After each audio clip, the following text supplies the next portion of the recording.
this is an iHeart podcast. Guaranteed human. Hey, this is U.S. Olympic gold medalist Tara Davis-Woodhull. And I'm U.S. Paralympic gold medalist Hunter Woodhull. As athletes, our lives are about having a clear path. And a team that you can absolutely trust. So when it came to getting the best mortgage, we chose PennyMac.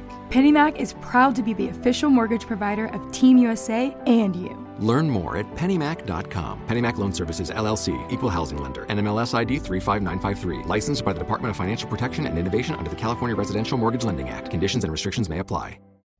This is Radhi Devlukia from A Really Good Cry. I absolutely love being outdoors, even if it's just stepping outside for a bit of fresh air between meals or taking a mindful walk to clear my head. But the one thing that can really ruin that is when my feet feel cramped in my shoes. So I switched to ultra running, and honestly, it makes such a difference. What I love most is their signature Ultra Fit Comfort Balance Strength. They have this roomy toe box that lets my toes actually spread and move naturally, so I really appreciate that. And I feel more grounded and balanced with every single step. It's like my feet can finally do their job, using all those little muscles that make me feel stronger the more I move. Whether you are a marathon runner, beginner or advanced, or just getting outside to train, Ultras have become my go-to for running and moving mindfully. They fit so well, they're so comfortable, and they just move with you. Shop now at ultrarunning.com and use my code CRY10 for 10% off. That's ALTRA running.com. Experience Ultra and stay out there.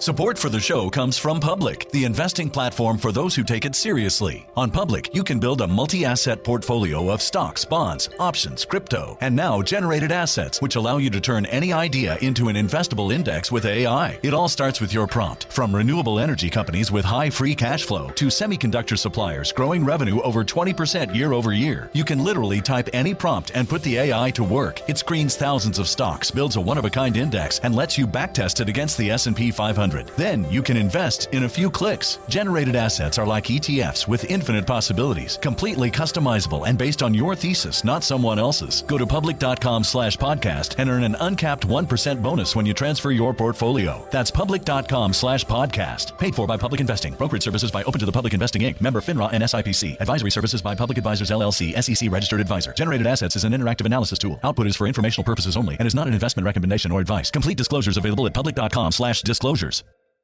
Hey everybody, Robert Evans here, and I wanted to let you know this is a compilation episode. So every episode of the week that just happened is here in one convenient and with somewhat less ads package for you to listen to in a long stretch if you want.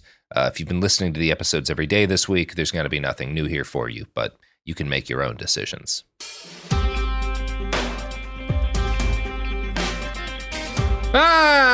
Welcome to It Could Happen Here, a show about things falling apart and also putting things back together. Today, we have an episode about, well, this is kind of a big one, folks. So everyone who listens to the show regularly will know that there have been a rash of attacks by the far right on drag queen story hours and kind of similar events to that, events that are LGBT-friendly events that also involve children. Have been regularly attacked all over the United States. At the same time, there have been escalating attacks by right-wingers, often the very same people, on reproductive health care, resources, clinics, that sort of thing. This is happening all over the country, but one place where things have been particularly aggressive as of late is in New York City. And today we're going to be speaking with a couple of different people who live in New York who have been present at some of these actions and who want to talk about what's been going on with the far right and the attempts to defend these people and these organizations from right-wing aggression. So I want to introduce Talia. Now, Talia, you are known to our audience. You've been on this show and some of our other shows a couple of times in the past. Welcome to the show. Thanks for having me, and hello to everyone who still remembers what I sound like. And do you want to drop your Twitter and stuff up at the top here too, because you do a lot of on the ground reporting at different times in the city on events. It's pretty simple. It's Talia OTG, as in on the ground, and yeah, that's where I do my reporting on events, analysis, all that dumb shit. And then our other guests are two New Yorkers. Sorry, New York people, who are both anti-fascist activists who have been present in the streets for a number of these recent events. I'd like to introduce Tom and Barry. Do we want to go around and do pronouns real quick here? I'm he, him. Yeah, sure. I'm she or they. This is Tom. I'm he, him. And I'm she, her. Awesome. All right. Well, that is so I guess I'd like to kind of start and hand it over to Talia if she wants to give kind of an overview of how all of this has gone down. But basically, we've seen, I mean, the thing that surprised me most in the coverage that I have watched from a distance is how aggressive and large some of the right-wing presence has been at like reproductive health clinics in New York City. I was kind of surprised to see that in New York. Yeah, so there's a group in New York called NYC for Abortion Rights, and they host once monthly clinic defenses at the Planned Parenthood on Bleecker in Lower Manhattan. And they do that because there is a church nearby, the Basilica of Old St. Pat's, that hosts a coalition of anti-abortion religious zealot groups. They organize these large, they're usually processions to the Planned Parenthood where they pray outside, they throw holy water on the building, they attempt to hand out propaganda and literature and intimidate people who are coming into the clinic for necessary health services. And these same individuals have been seen attending anti-vax rallies. The man who leads the procession to the Planned Parenthood, his name is Christopher Monsinski. He's also known as Fidelis, and he has invaded clinics in White Plains, New York, in, I think, East Hempstead. He has been trying to revive Red Rose Rescue, which people who are familiar with the fight for reproductive rights are probably aware that that is the primary group that invades clinics and tries to harass patients, threatens doctors and care workers, and all sorts of things. The main people who lead Red Rose are either in jail or have died, thankfully. And he's trying to revive that here in New York. And he has attended rallies organized by far-right conspiracists, anti-vax conspiracists, and it's like, you know, he went to DC for the March for Life, and then he stuck around for the My Body, My Choice anti-vax rally. It's very contradictory, but we see these same people because they're aligning on conservatism, on Christofascism, and we're seeing them pop up in shared spaces pretty frequently in New York in ways that I think are more transparent or like more easy to clock here, even if there is like a larger density of them that do mobilize to these specific things like clinic harassments. Yeah, that's a really interesting point. And that's also what we've seen a lot in the Pacific Northwest. You know, we just had an attempted rally at a drag queen story hour in Eugene, and it was a lot of the same old crowd who used to rally in Portland before they got scared off of Portland. Now, I'm wondering kind of how would you characterize the response of the police to these events and how they kind of have treated the right wing at these? Well, it is about as cliche as cliche comes, because every single time when I've covered clinic defenses specifically, the police are helping move the procession along and threatening clinic defenders with arrest on the basis that they're blocking the roadway. They essentially work as like secondary security. Sometimes they will split off from the other police and be like pushing and shoving clinic defenders on their own in a way that doesn't make any sort of strategic sense, but it's like they're getting enjoyment from doing that. It's the same story over and over again. You know, we see it in San Diego when anti-fascists were mobilizing against like Trump supporters that were being very violent. The Trump supporters were doing the violence, and it was the police that were attacking the anti-fascists trying to fight against like trying to defend themselves against the far right. And we saw the same thing at Penn State just the other night. Yeah, we did. There was a gaggle of like Proud Boys, or I think Tess Owen referred to them as fascists in all black, who were macing the crowd, and they didn't do anything. The police escorted. There was an incident where a Proud Boy was assaulting, or like somehow there was a fight that happened with a demonstrator and a Proud Boy, and the police threw the demonstrator on the ground and then escorted the Proud Boy into the building where Gavin McInnes and Alex Stein were supposed to put on a very bad comedy show that didn't end up happening. Lead him back to his friends. Jesus Christ. I mean, I asked that question, and I know everybody like listening, and I know all of you knew like what the answer was going to be. I feel like you still have to like ask it. I am curious. The NYPD has a kind of access to manpower and access to surveillance equipment that, in my experience, outdoes most nations I've been in.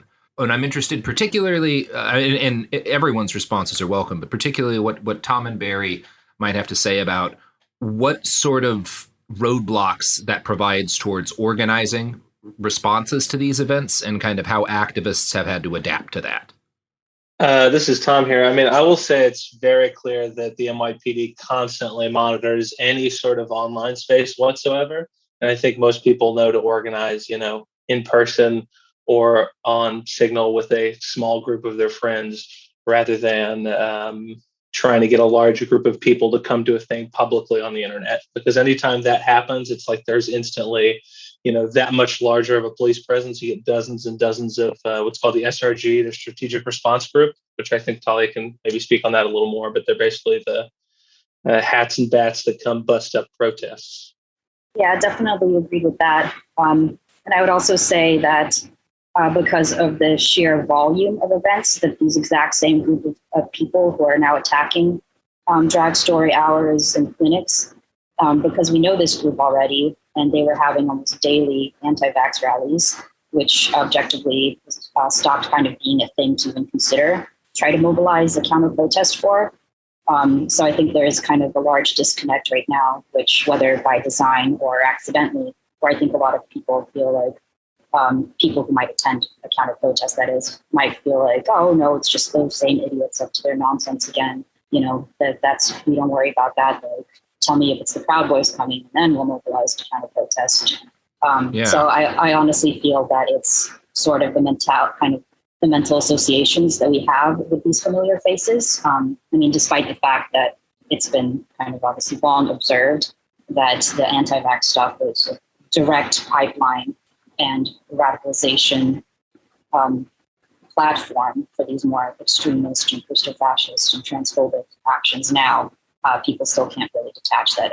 No, this is actually serious now. So, but yeah, I agree with what Tom said, that it's a matter of not dropping it. Sorry. Go ahead. I mean, that gets to another kind of advantage these folks have, which is because of how much additional state repression y'all are dealing with, the kind of personal cost of attending these events and countering the right is higher, both in terms of potential risk and just kind of in terms of the trauma incurred. I know from personal experience, I mean, I haven't been out in the street in quite a while, about a year at this point, and I know a lot of other people who are in the same place, because it just kind of, you can't only take so much as an individual. What are some ways in which y'all as a community try to cope with burnouts so that you can continue to meet the pace at which the right is doing this stuff? I mean, I think it's really relying on other people. Like the same 1, 2, or 3, or 4 or 5 people can't keep doing everything. Well, as soon as people start to get exhausted, I think then it's time to, take a step back, take a week off, take 3 weeks off. Like there have to be other people that are ready to step up, throughout your community, but throughout everywhere. Yeah, and definitely I think there's going to be more of a need to emphasize that this requires everyday anti-fascists. I think in New York City, especially, we kind of fell into a trap where any kind of public call to counter was very, militant in style and wording, very clear that it's a cab and wear black, be water, things like that. And the kinds of people that are just community members that we actually do need to also show up and tell the fascists that they're not welcome in their neighborhoods either, they're not going to respond to something like that for a multitude of reasons. And what can you say about sort of the numbers that you're seeing kind of on both sides on the ground here? What's like a normal action looking like in terms of that? I mean, just from reporting and keeping tabs on different types of protests, in New York City, we have a lot of nonprofits and more established type groups that organize larger events.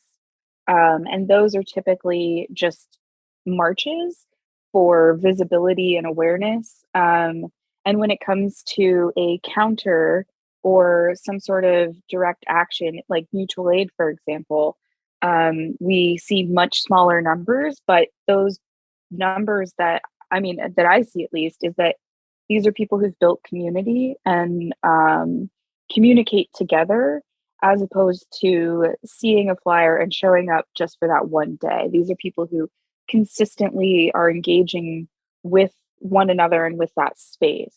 So like I mentioned mutual aid, we have Washington Square Park Mutual Aid, which meets every Friday. And the core group that sets it up and distributes and everything is relatively small. But the people who have shown up to support in some capacity in the past 2 years that it has been active, they all know each other. And that doesn't mean that, they're like necessarily like going to birthday parties together or, donating kidneys to one another or something like that. It's not necessarily like best friend groups, but it's people who have built a sort of neighborhood in this ideology and in this space, in this time. I would also say like these particular events have kind of brought in like a different group of people. It's not like the same crews of people that were doing other things because there's more kind of liberal people getting involved that are like coming to these drag queen story hour like defenses to, be joyful and hold up signs and sing and like welcome people into the library. So that's also made it more easy to keep these going because we've kind of got a larger revolving door of people rather than, smaller groups. Yeah, that makes sense particularly as a way to not burn people out, I'm curious as to what have you seen as far like one of the major tactics anti-fascists always use is identification and exposing people who are attending these events, rallying with fascist organizations. Have you noticed a difference on how well this works for the people who are showing up to protest at like drag queen story hour events versus the people showing up at reproductive health care clinics at Planned Parenthoods and such? Because it kind of strikes me that one of those is more mainstream maybe than the other, although perhaps I'm being kind of optimistic in that. But I'm wondering, does it appear to be more effective against kind of at one kind of rally than it is in another kind, if that makes any sense? So a lot of the people who are engaging in the clinic harassments are known among their networks. And because their goal is to present a sort of legitimizing face for opposing abortion, they don't typically show up to things that are a little bit more volatile. But we have seen that as it happens that the people who are harassing Drag Story Hour for the most part have been a part of one specific core group of people that I've been monitoring and reporting on for the past year. So I know all of their names, which has pigeonholed them into what they can and can't do. We had there's this far right propagandist, Oren Levy. His brother was at he was trying to harass a drag story hour at the Andrew Heiskell Library for the Blind. And that was an event put on for neurodivergent children. And he was attempting to harass that. He ended up pepper spraying 2 people. And because he is known, his name is out there, his face is known, and he is identifiable across all social media networks, it was very easy for those people to be able to file complaints against him. That's good. Yeah. And another thing too is that because this one group does all of these harassments together, they started out doing anti-vax stuff where they were going and harassing a restaurant called Dame in I think it's in the Village, it's in the Village. They were harassing that restaurant for a while, and then they started harassing the health commissioner's house, and then Gracie Mansion, which is where Eric Adams lives. And they were all doing these things together. So their network was very easy to monitor and trace. And so when they started harassing Drag Story Hour, which was undeniably, they were doing that as a result of far-right propaganda that was being pushed into all of their social media spaces, trying to convince them that Drag Story Hour is, the Satan incarnate. They start showing up and trying to harass those, and immediately they're known. They tried to disrupt AOC at a listening event that she was doing in Queens. Immediately, they were known. It was like, I saw the footage and I was like, that's Robert White. That's, Cliff Lee. That's Ronan Levy. And it's doing that because they're known, because it's clear that it's one group that's showing up and doing this, trying to follow the lead on what is the trending outrage on the far right that week. It limits the number of people who are interested in joining them, because they rely on making it seem like they are just neighbors and constituents who aren't happy with XYZ. And it's like, no, you're a coordinated group of harassers. Yeah. We know who you are. So that mask being off definitely, I think, has helped to reduce the willingness to grow in those harassments. But I can't necessarily speak to the future on what would hold, or like what other people have been inspired by them, because we have seen neo-Nazis show up in other states to protest Drag Story Hour the same way that this little, band of harassers has been harassing Story Hours. Yeah. Sorry, just a direct response to that. Please, mostly that I definitely agree that we've been monitoring the movement of the main actors in the anti-vax movement for a while, but I did want to say that it is occasionally other groups, but that they all have the same thing in common, and that they attach to the kind of hot topic issue that they see happening in other cities and states. So we did have actually a very certainly Christo-fascist group, TFP, I believe that it was called, who had publicly announced a rally to harass a Story Hour initially. Latched onto that, but all of it is kind of following national trends, because they were initially trying to make CRT in schools be the thing. And that was a multitude of different groups that were trying, and they're looking for something that sticks, and they're looking for something that passerby will, any given passerby walking by will see their side of if they hear it. But their lack of success, though, is because of their violence and not especially convincing and very QAnon sounding antics, to where it is clear that they are not actually there protesting what they even claim themselves they're protesting. They're losing sympathy because eventually their signs started being about Antifa instead of about allegedly protecting the children and stuff. So their own messaging is kind of probably also at fault there. But this issue is still always going to be at risk for attracting different neo-Nazi groups. We see in Orlando now there's a whole coalition of Nazis who are joining together to attack Story Hour. We've actually seen some of that in New York, although it was just coincidence that this one crazy anti-vaxxer group was showing up to attack Story Hour the same day that perhaps other groups were. I don't want to say too much about that at the moment, because I think Tom had something. Yeah, I was just going to say, about the neo-Nazis and other areas coming and protesting these drag queen story hours. At the first bigger one we did was at Elmhurst Library. There were not only somebody who was at a neo-Nazi rally in front of Trump Tower once, we had a January 6th insurrectionist. And I think Talia can probably speak to those two characters a little more. But then there were some other, there was another drag queen story hour where someone from GDL showed up. And I'm sure you're familiar with GDL, Robert, right? Yes.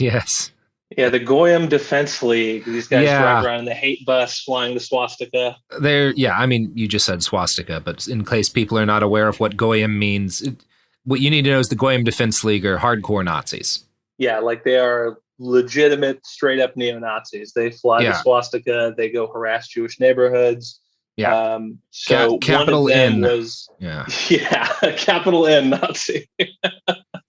Yeah, one of them went and harassed one of the drag queen story hours recently. Then he ran off and said he was going to get his friends and didn't show up with anyone else, from what I heard. Then, speaking of neo-Nazis, you probably know Jovi Val, who I think you ran into. Yeah, Jovi and I had a conversation a couple of years ago with my good friend Goad. Yeah, your old buddy. Mm-hmm. Well, he showed up at I believe it was a pediatric healthcare facility. I don't know if they do gender affirming care, but he was in front of that neither place did holding he. up a sign. I'm sorry? I said neither did he. Yeah, exactly. It was literally because the clinic had pride flags in the window. Yeah, that makes sense. Oh, okay. That makes sense. So he was holding up a sign that said, "I'd rather a Nazi than a pedophile," which is just like A, nonsensical, and B, like just say you're a Nazi, bro. Just say you're a Nazi, bro. Like, we all know. Just say you're a fucking Nazi. Why is that the choice? It's so funny because there's like pictures of him with the swastika necklace, like doing the Roman salute. Like, dude, everyone knows you're a Nazi. Yeah. No, he's completely unashamed, and that's the weirdest part about him because of he learned an interesting lesson about wearing just a MAGA hat in a bar in Brooklyn a few years ago. If anyone knows what incident I'm talking about. Hell yeah. So I find it interesting that this actually did not deter him from ever leaving his house again, nearly losing his entire nose. And then still deciding to just double down and actually start carrying the Nazi flags, thinking it'll go better this time. And apparently he just... To be fair, this guy's trying to make Nazi shit. He's trying to make his name again in 2022. Like, Jovi Val is like, he's expired, and he doesn't seem to realize that. No, he's one of like... You know what I'm going to do? Is I'm going to show up, and I'm going to have nobody with me, and I'm just going to be standing in front of a closed pediatric clinic, like, with a sign telling people all they see from a distance is the word pedophile and the word Nazi. Yeah. I mean, he did have his one little buddy with him, in fairness, according to his own videos that he posted of the encounter. And that buddy of his, whoever he was, could be heard saying something like, "Hey man, I can't fight." I saw the video that got posted on Telegram, and he said, "Jovi, I can't fight, man. Jovi, I can't fight." And you can also hear Jovi yelling, "What are you doing?" as he gets tossed into like a construction area. And he's such an embarrassment to like even other Nazis. They were even making fun of him online. I mean, somebody literally said, "Why does Jovi always get his ass kicked? This is ridiculous." He is the kind and generation of Nazi that other Nazis consider cringe. Like exactly. Fucking Jovi Val. Yeah. I hate him so much. At the same time, though, it is a little bit alarming because all of this tension on figures such as Jovi Val failing every time and like stepping on rakes metaphorically every time he goes outside, it does kind of open a nerving vacuum up to like, oh, what? I can be a way better Nazi than that. Yeah. So that is the part that concerns me. If the constant attention is that Jovi Val did not succeed in organizing a transphobic Nazi rally outside of a closed pediatric clinic. Okay, I guess that's a win. But who else sees that and thinks, oh, we can do so much better? Because we do have a problem with unidentified Nazis throughout New York City. There's been increases in all sorts of graffiti all over the subways, Nazi literature being put on trains and left in places. It's, so who is seeing this, and what is the messaging exactly to say that like you won't succeed if you try this either, just because Jovi keeps getting his shit rocked. Like, we need you to know you will too. You will get your shit. I mean, that's the most important thing, at least in my experience, and that is mostly as an observer. I'm not an organizer, but I've watched what's happened in the Pacific Northwest, and the reason why these people don't rally in Portland the way they used to is they were faced with consequences, and that required, I mean, that was not a simple process. It took fucking 5 years, and a lot of people got broken bones, and a number of them got killed. But like, that is the thing. People, like, these people's lives have to be cratered. And one of the things that is a real problem is that it's a lot easier to crater people for rallying, or it used to be, number one, it used to be easier to crater people's lives because they were willing to rally with Nazis. But also now the right has succeeded in mainstreaming these two specific things, going after drag queen story hour events and going after reproductive health care clinics and the people using them to such a degree that it's gotten a lot harder to ruin people's lives over this sort of thing. That's true, but at the same time, there's an increase in so many of them who are just unabashedly that way. Who post their full names, addresses, photos. They say, identifying or doxing them is not there. It's just actually almost empowers I them. think in being some a ways. bigot is in vogue again. You know? Like a large chunk of the country is totally fine if you're a crazy bigot. The far right is radicalizing in a sort of gradual pace over the course of many years. And what's happening with people who are countering them is that there is this density of media and pundits sort of looking down their nose at the decorum of countering them. So, we look at Penn State. Students showed up in mass, hundreds of them, significantly outnumbered the Proud Boys that did show up, the fascists that did show up, and successfully shut the event down. But there's still this armchair punditry reflex to say, oh, well, they didn't do it right. There's no it's not the right way to protest. And I think what Barry mentioned earlier about everyday anti-fascists. Yeah. And that's, again, with your neighbors and recognizing that it's not this weird, inaccessible, isolated group of people who solely show up very militant and in black bloc, and they've got all this training and all these slogans and slang and words, and it's none of that iconography, because that is also the conservative media, i.e. Andy Ngo, constantly refers to all sorts of things as, oh, this is just Antifa. And the purpose of that is to make it seem like you can't do that too, when in reality, Andy Ngo, that little shit stain, he referred to the defense of the successful defense at the Elmhurst Library. He claimed that it was Antifa militants. And I happen to know there was a pastor who was there. There was a nursing mother with her infant and her toddler who was there.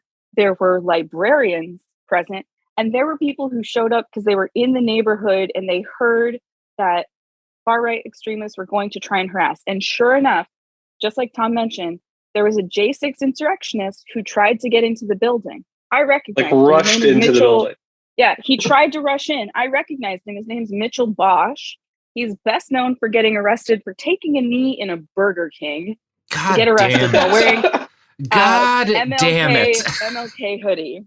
Yeah, this guy tried to rush in, and I don't know how it happened, but all of a sudden my arm was hooked into his arm, twisting his upper body slightly, so he didn't have good leverage to try and burst into the building, where I knew that if he got in, he would refuse to leave until he was physically removed by police. So then he could then go online and say that he was fighting for freedom and collect bullshit donations for bullshit legal funds. So getting all back to this, though, is that the media and these pundits and everything, they're complicit in making it harder for people to build community. But people need to understand it is literally your neighbors. It is your local librarians. It is your friends. It is your coworkers. It's regular people. The same way people showed up to protest in 2020. They, oh, should I bring a sign? Should I bring a bottle of water? Should I bring my ID? What should I bring? And they just showed up and they marched. You can do the same thing, because when you have a significant number of people, you don't need to worry about being militant because you outnumber them. And across the board, if you look at data, the positions and the politics that these people hold and the things that they're pushing are in the significant minority of opinion. A majority of people are totally fine with trans people. They're totally fine with drags story hour. It's not a thing, but people aren't showing up to remind them that their opinion is the minority and that they are outnumbered. Yeah. Yeah, I was going to say I agree with that last point, and unfortunately, the problem seems to be about our kind of cultural inability to agree on the definition of violence, and how even though people are okay largely with queer and trans people and protecting trans kids, and they definitely do not support Nazis, they still do not think that any kind of militant action, including violence against these people, is ever appropriate. And just a direct response to the Penn State thing, it goes beyond punditry even, because Penn State itself released a statement saying that that it does not condone violence without saying who started the violence, aka the Proud Boys who were macing people. They said that just because you don't agree with a speaker and their right to free speech, aka hateful tour of Gavin McInnes and the Proud Boys, that there is no excuse for violence. So they denounced the content of the message as well as the response to the message. So we're kind of in this limbo where people who have the voice to send these messages are still playing the meat at the dinner table, both sides. Surely we can come to a peaceful resolution, and then blaming the side that actually is militantly opposed to it. And how to overcome that, I don't know, but I do think like Tali also said, everyday anti-fascism is a pretty good start. Yeah, I mean, with everyday anti-fascism, like the right does this grassroots organizing and gets people to like tacitly agree with what the Proud Boys and these fascist groups do. I think there was plenty of like normal people who would tacitly agree with what we're doing on this side of things. But I mean, you look at like, I think it was somebody campaigning for, maybe it was Ron DeSantis. Robert, you know about this? It was like a literal neo-Nazi who got basically. No, it was Rubio, and it was the guy was a member of the. He was a Cuban fascist who was a member of the League of the South. He was exactly. a big Confederacy guy. Yes, yeah. Yes. Well, like there was a journalist online who was like, "This is awful." And somebody's like, "He's literally a Nazi." And then you look up this journalist's like history of articles she's written, and one was like, "This is why you should be friends with a Nazi." Or I'm paraphrasing, but that's literally like, we should befriend Nazis. Like it is ridiculous how so much of the mainstream is like, let's come to the table and be polite. I mean, I really think, and I think a lot of other people think, when it comes to Nazis and fascists and the far right, you have to make it as costly as possible, whatever that means to you. You have to make it as costly as possible for them so they are deterred from doing this organizing. Yeah, I think that's the most durable conclusion, certainly, that I have. Seems like what y'all have experienced too and are continuing to experience. Is there anything else y'all wanted to get into about what's been happening in with these events before we kind of close out for the day? The only thing I could think to add was that it's not over, and people might think, oh, they stopped coming to drag story hours for whatever reason, but they're going to find the next thing, the next issue, the next clinic, the next hospital, the next healthcare provider, the next family who has trans children. They have addresses, they have names, they know where to go. They are just looking for when they feel most emboldened to do so. And it's hard to communicate that because people think, oh, okay, that was a successful action. We're done with them for now. But I don't know. It's really hard to communicate the message that we've got like head on a swivel.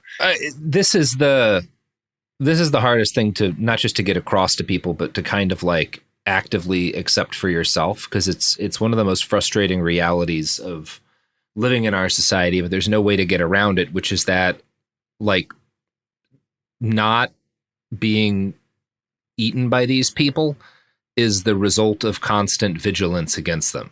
Like they win if you don't continue showing up. And one day in the bright blue yonder, I do believe that if people continue showing up and continue making it clear that their cause is hopeless, these people will all drink themselves to death or whatever. But that's not an immediate term sort of thing. No, I know. Well, and I mean, for just my personal note, like, yes, that is exactly the mode I'm in now. And I'm a Jewish anti-fascist organizer. It's almost this kind of history repeating itself, ancestral need to keep at it. And I'm one of many people in the same kind of mindset to where it's not an option to rest and wait until they, strike when they think we're not looking.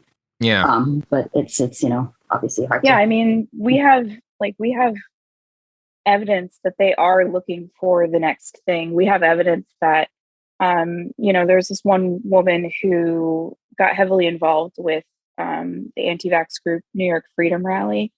And she would go on, Instagram live streams saying a lot of like transphobic stuff, but she never transferred that over onto public spaces until this week, where she reiterated the same points that she was making in the privacy of her home on that live stream to her little audience. She's now saying it on a stage that she's sharing with the candidate for governor, Lee Zeldin. She's repeating these same things. So it's showing also that they're finding themselves more comfortable in saying these bigoted things and pushing more extreme things and expecting for their followers and their friends to follow suit. There's people who've shown up to these harassments of Drag Story Hour who have said directly to me that they don't really agree with the harassment itself, but that their friends are there doing the harassment. And so they're showing up for them. And that's a very quick road to they're going to decide to care about this very deeply and go very hard about it.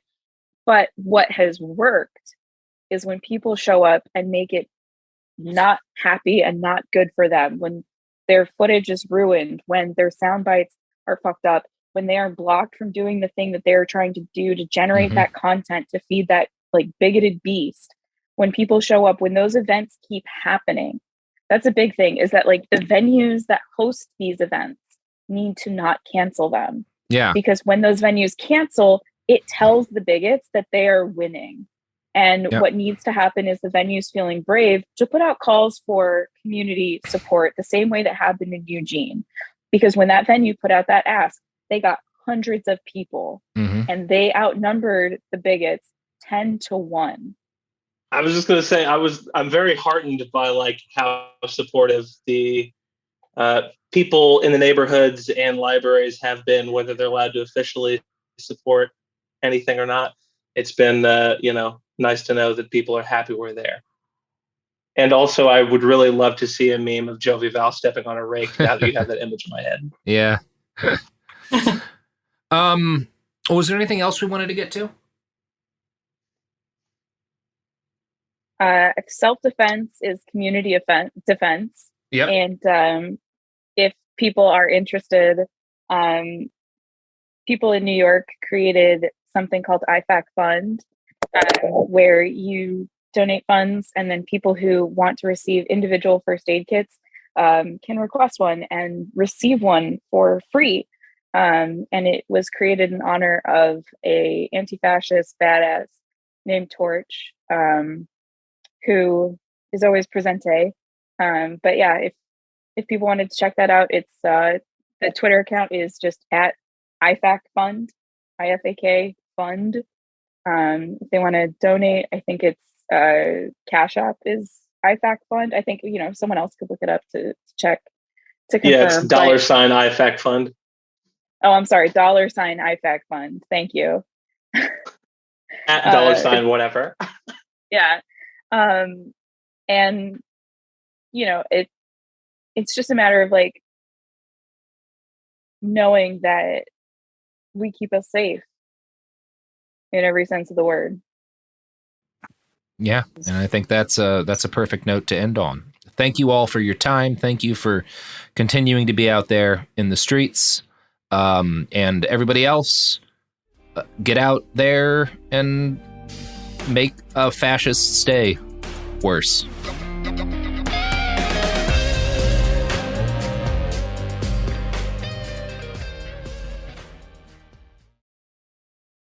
This is Radhi Devlukia from A Really Good Cry. I absolutely love getting outside, whether it's a quick walk or a mindful few steps between meetings, or even a longer run to just clear my head. But the one thing that can really ruin that for me is shoes that just don't feel right. That's why I started wearing Altra running. With the Altra Fit, every step feels comfortable, balanced, and strong. Like my feet can finally move freely. What really stood out to me was the roomy toe box. My toes actually now have room to spread out, which makes movement feel more natural and comfortable. And when your feet aren't cramped, you feel more balanced, like every step has a strong, stable foundation. I've noticed that with extra space, my foot muscles get to work building strength, so I can actually move with more confidence. Altra fits and moves with you no matter your pace or your goals. Beginner or marathon runner, they've really become my go-to for any kind of running or training, and I always feel like my feet can do exactly what they're meant to do. Feel the difference by visiting altrarunning.com and use my code CRY10 for 10% off. That's Altra, A-L-T-R-A, running.com. Experience Altra and stay out there. Support for the show comes from Public, the investing platform for those who take it seriously. On Public, you can build a multi-asset portfolio of stocks, bonds, options, crypto, and now generated assets, which allow you to turn any idea into an investable index with AI. It all starts with your prompt. From renewable energy companies with high free cash flow to semiconductor suppliers growing revenue over 20% year over year, you can literally type any prompt and put the AI to work. It screens thousands of stocks, builds a one-of-a-kind index, and lets you backtest it against the S&P 500.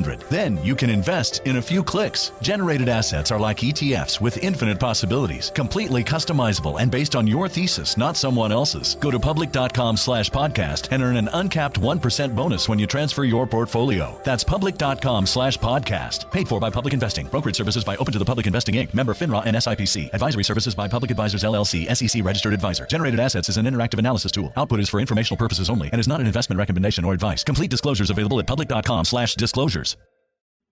Let's talk about modern home shopping. It's sort of become a fun side hobby, right? Scrolling listings at night, dreaming about kitchens you've never seen, or backyards you haven't even stepped foot in, all from the comfort of pretty much anywhere.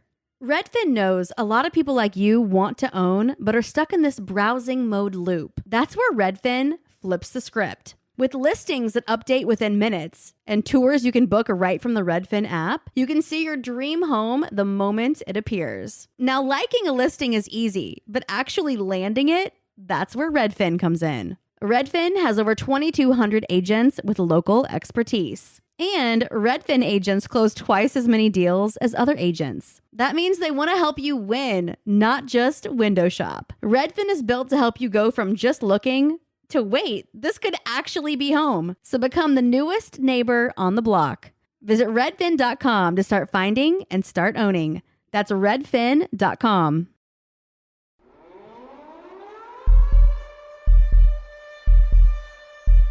We live in an age of uprising. From Haiti to Hong Kong, from Ecuador to Sudan, from Chile to Myanmar, from the US to Iran, an entire generation has been confronted with the horror of our world and took the simple expedient of picking up a brick and throwing it at a cop. Yet as the uprising swept the globe, there was one country where it was considered impossible. Every expert, every policymaker, every kid on a street corner knew there was simply no chance of a mass street movement in China. On Monday, it was unimaginable. On Friday, it was everywhere. Welcome to It Could Happen Here. What we've been watching for the past 3 weeks now is the failure of one of the most sophisticated political regimes in human history. A political, social, and economic regime designed specifically to stop this one moment. After 30 years of repression, the national mass street movement has returned to China. This is what it was all about. Everything from the censorship policies to union busting to subsidized mortgages for a rising Chinese middle class. It was about keeping people from going back to the streets, to make even the idea of it impossible. And yet, here we are. In one sense, the party has little to fear from this round of protests, barring an immense intensification of violence, which, at the moment, seems extremely unlikely. But in another sense, the CCP is perhaps the last regime on Earth that truly remembers the previous age of revolution, that remembers when the workers took Shanghai in 1967 and very nearly took Beijing in 1989. These are people who understand that China's political system is built on shaving a sleeping bear. And no matter how profitable that system is, there's always a chance that one day that bear is going to wake up. Now, the bear isn't fully awake yet. We are not watching in China a full-scale uprising a la Sudan or Myanmar. But that bear, the heir to maybe the most militant working class the modern world has ever seen, is starting to open its eyes. So what is the CCP currently facing? Since about November 26th, there have been widespread anti-government protests in China. Unlike anything we've seen in the last 30 years, These protests are everywhere. They're in Beijing, they're in Nanjing, they're in Shanghai, they're in Guangzhou, they're in Xinjiang. We'll get back to that one in a second. They're in Wuhan. Reports I saw said that there were protests at 77 universities. That number is almost certainly an undercount now. And these student protests are not just taking place at small colleges in the middle of nowhere. There were protests at Tsinghua University, which, for an American audience, I would compare to China's version of Harvard. It's the college that produces the upper echelon of the Chinese ruling class. Xi Jinping graduated from there. So did his predecessor Hu Jintao, and the only reason that Hu Jintao's predecessor did not graduate from there is that that guy was so old that he went to college under the Japanese occupation. When I was originally writing this, I had a joke here about how the only city where there haven't been protests is Harbin, which is the city in the absolute middle of nowhere in northern China. But no, I Googled it, and it turns out there have been protests in bloody Harbin. For people who aren't very good at Chinese geography, which is probably most people, this means these protests are everywhere. They're in the north, they're in the south, they're in the east, they're in the west, they're in the far west. And it's true that a lot of these protests are not that big, although some of them are absolutely massive. But the importance here is that this is the first time in 30 years that we've seen widespread national protest over a single issue in China. The enormity of which is compounded by the fact that people in the streets of cities like Shanghai are openly calling for the fall of the CCP and Xi Jinping, something that by itself can get you a decade in prison just for saying. We can ask what these protests are actually about. The version you see in the American press is that these are anti-lockdown protests or protests against China's COVID-0 policy, or that they're also pro-democracy protests against the entire regime.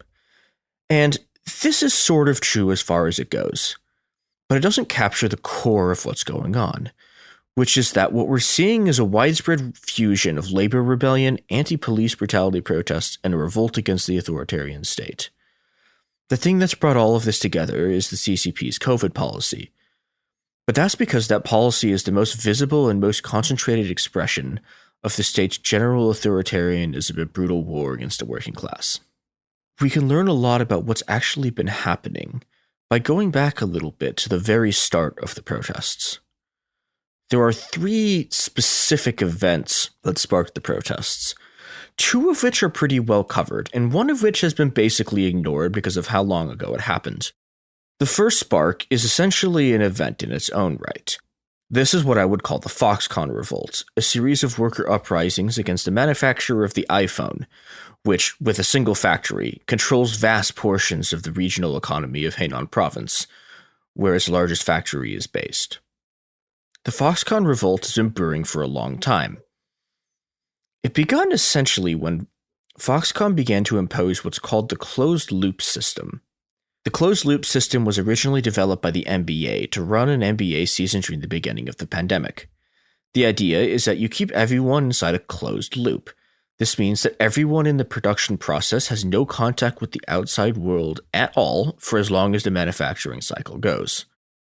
The CCP started adopting the closed loop as they hit problems with their twin imperatives to both stop COVID and also to make sure that Foxconn hit its production targets so Apple could have enough iPhones for the Christmas rush. The result was that as an October wave of infections hit Henan Province, where Foxconn's largest factory was located, 200,000 workers were put into a closed loop system, which meant they were trapped in the factory in their dormitories. In order to keep this factory running, Foxconn needs about 100,000 migrant workers. The problem from capital's perspective with migrant workers is that they can, if things get bad enough, just go home. And that's exactly what happened. Workers inside the Foxconn plant started to be quarantined with people who were sick in the same dormitory. And it's worth noting here that these dormitories are tiny, the conditions even outside of lockdown are atrocious. And when people were suddenly getting quarantined with people who were sick, workers essentially just said no and started to stage massive breakouts. There are incredible videos of these trains of people like along the road walking home and sort of hitching rides on people's trucks fleeing the factory. We don't actually know how many workers escaped, but it was enough to be a massive problem for capital. Again, they need these workers in order to make enough iPhones to sell for Christmas. Current estimates suggest that Apple is somewhere between 11 and 15 million units behind what it needs to make the Christmas rush. So, Foxconn had the local government recruiting people to go work in the factory. What they told these workers was that if they entered the closed loop for 30 days, they'd be given 3,000 yuan, which is about $415, to live on for the next month, and then get paid 30 yuan, or about $4 an hour. And then, after the end of the next 30 days, they'd get another 3,000 yuan. In the US, this would be a sub-minimum wage poverty job. For a Chinese worker, this is a lot of money. Or it would have been, had it not been for one minor problem. All of it was bullshit. Foxconn and the CCP were lying out of their asses. After workers were already in the closed loop, they learned that the 3,000 yuan bonuses weren't going to be paid until March and May of next year. Meaning that in order to get what they were promised for 2 months of work, they were going to have to work for 7 months. Also, the 30 yuan an hour wage that they were promised was a lie. They were getting paid substantially less than that. So, on Tuesday the 22nd of November, workers who had emerged from quarantine to start work, only to learn that they had been systemically lied to by both the government and Chinese and Taiwanese capitalists, came out of their dormitories and demanded that they either get their money or be allowed to leave. There's another part of this account that I think complicates a lot of the sort of narratives that we've heard about what these Chinese protests are about, that did not make the Western press at all, which is that these workers were also demanding that their bosses, quote, implement pandemic prevention and control measures. It's not entirely clear what the specific demands refers to, but it seems to be about not quarantining sick people in the same dorms as healthy people, a thing that seems relatively obvious, but capitalism. Regardless, the product of bosses ignoring these demands was several days of full-scale fighting with the police. On November 23rd, a bunch of videos began to spread of workers taking those metal police barricades that you see all the time in the US that are essentially an arch with a bunch of bars connected into a flat base. You've probably seen these. Picking them up and straight up throwing them at cops, or grabbing them and beating police riot shields with them. I have never seen anything like it. It was absolutely wild. At this point, after several days of fighting, after their own regular security people literally refused to show up to go fight these workers, and police from outside had to be called in, Foxconn gave up, said, okay, we will give you 10,000 yuan to literally leave right now. Please just stop. And a lot of people took the money and left. And in any other year, in any other moment, that would have been the end of it. The Foxconn riots would be another episode in the never-ending series of "they tried not to pay us" riots that are the most common, one of the most common forms of workers' protest in China.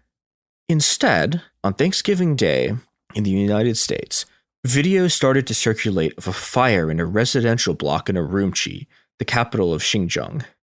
There are several videos of the fire. In one that journalists were able to verify, you can hear people screaming from inside the building as they tried and failed to escape the flames. Further videos showed that cops had barricaded off the streets with metal wires as a way to enforce Xinjiang's 100-day-long lockdown, which prevented firefighters from getting to the scene. Firefighters can be seen firing water hoses at the building only for the hoses' arc to fall short, trapped behind barricades that prevented them from getting any closer.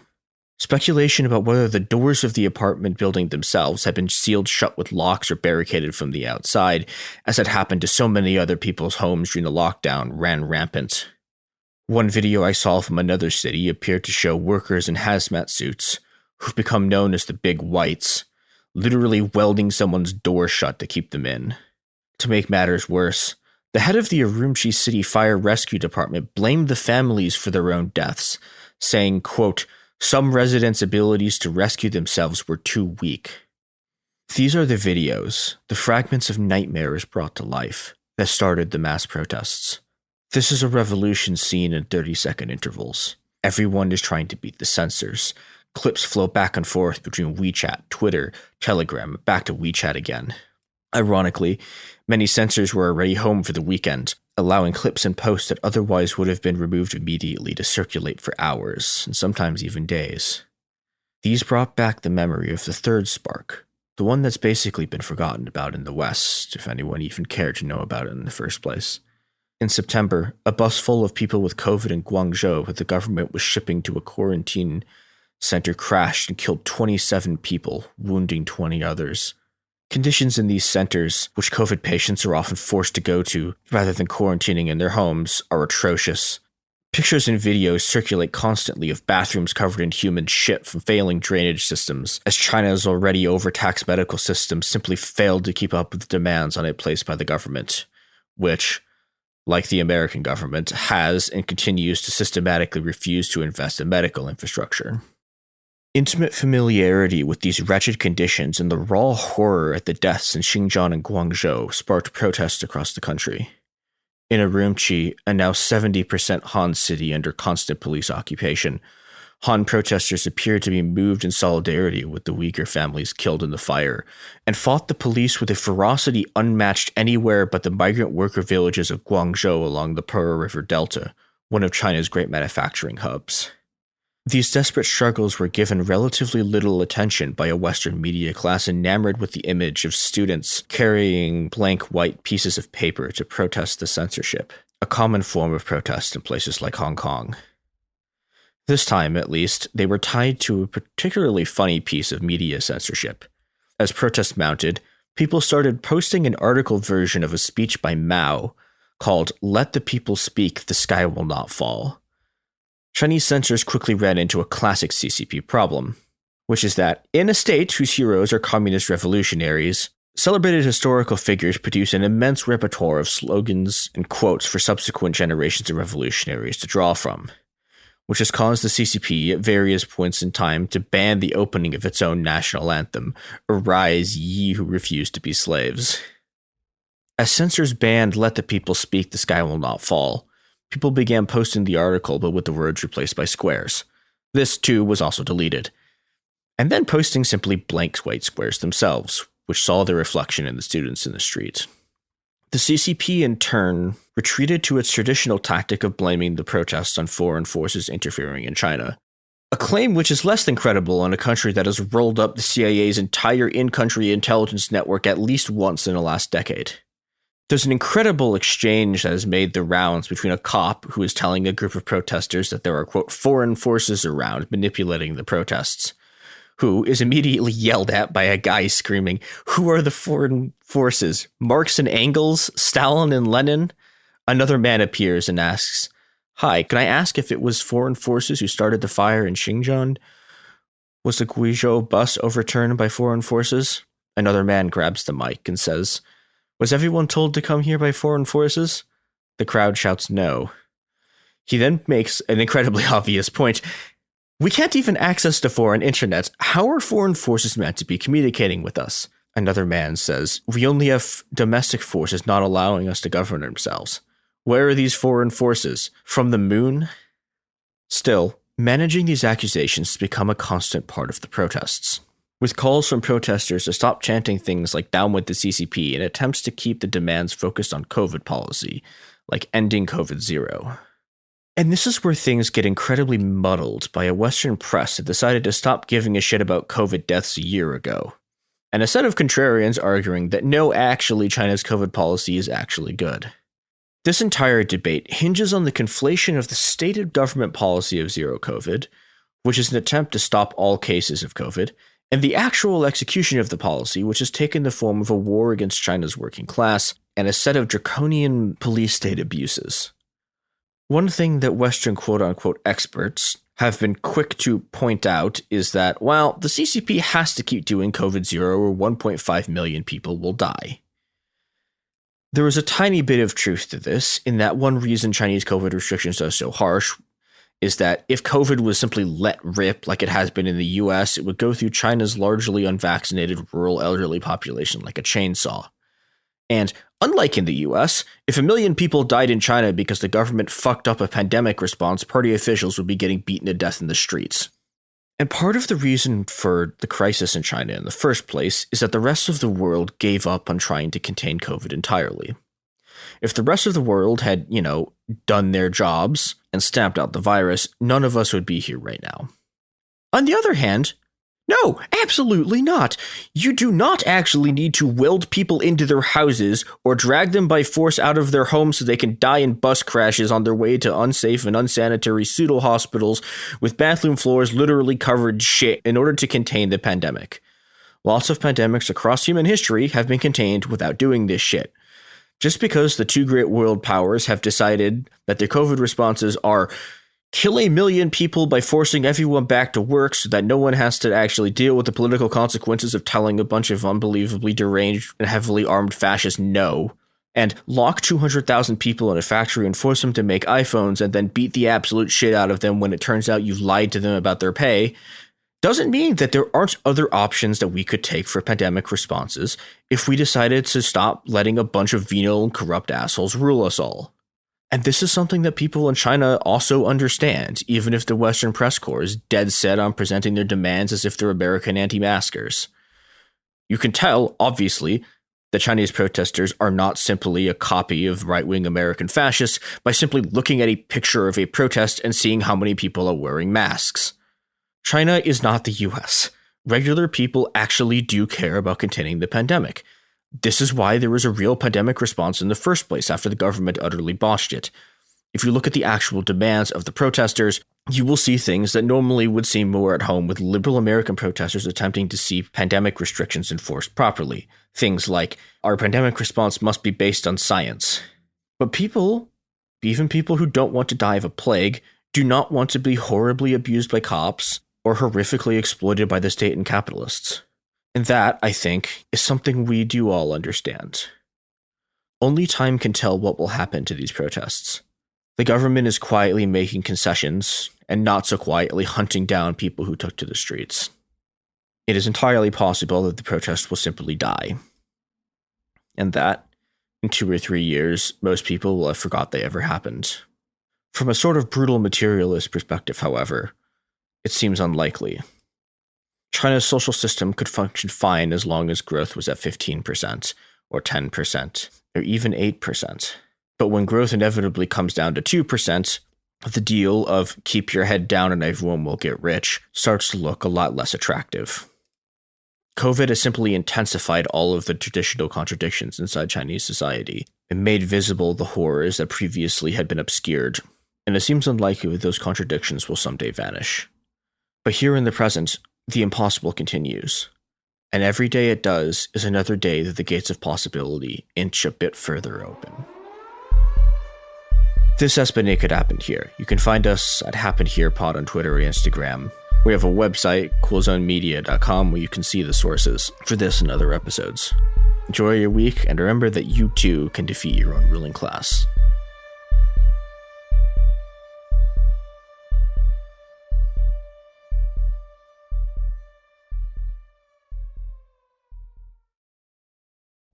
This is Radhi Devlukia from A Really Good Cry. I absolutely love being outdoors, even if it's just stepping outside for a bit of fresh air between meals or taking a mindful walk to clear my head. But the one thing that can really ruin that is when my feet feel cramped in my shoes.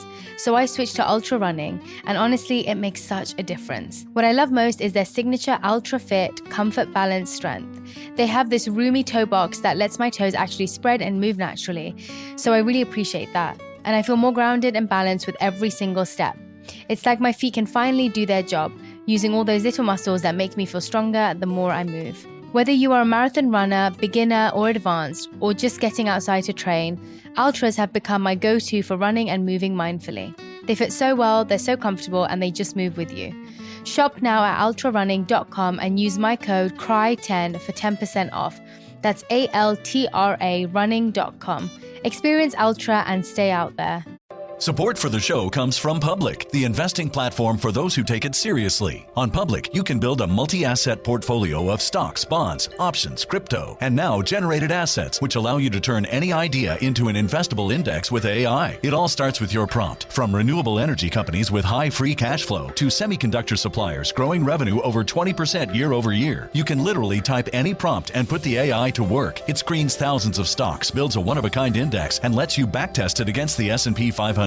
Then you can invest in a few clicks. Generated assets are like ETFs with infinite possibilities, completely customizable and based on your thesis, not someone else's. Go to public.com/podcast and earn an uncapped 1% bonus when you transfer your portfolio. That's public.com/podcast. Paid for by Public Investing. Brokerage services by Open to the Public Investing Inc. Member FINRA and SIPC. Advisory services by Public Advisors LLC, SEC registered advisor. Generated assets is an interactive analysis tool. Output is for informational purposes only and is not an investment recommendation or advice. Complete disclosures available at public.com/disclosures. Let's talk about modern home shopping. It's sort of become a fun side hobby, right? Scrolling listings at night, dreaming about kitchens you've never seen, or backyards you haven't even stepped foot in, all from the comfort of pretty much anywhere. Redfin knows a lot of people like you want to own, but are stuck in this browsing mode loop. That's where Redfin flips the script. With listings that update within minutes and tours you can book right from the Redfin app, you can see your dream home the moment it appears. Now, liking a listing is easy, but actually landing it, that's where Redfin comes in. Redfin has over 2,200 agents with local expertise. And Redfin agents close twice as many deals as other agents. That means they want to help you win, not just window shop. Redfin is built to help you go from just looking to wait, this could actually be home. So become the newest neighbor on the block.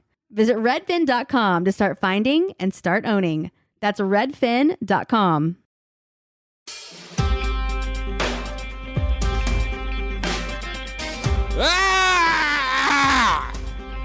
It could happen here. Rail Strike Edition. I'm Robert Evans. Garrison Davis. Chris, how are we all doing? How's this? We're talking about a rail strike today. We're praying for it so bad. We're praying for it. It hasn't happened. If you're listening to this, you probably know the broad strokes of this, which is that the people who make the trains go, and by the way, trains are like a critical part of us all not starving to death or running out of insulin or whatever. The people who make those trains go have a pretty hard job, and there's not a lot of them.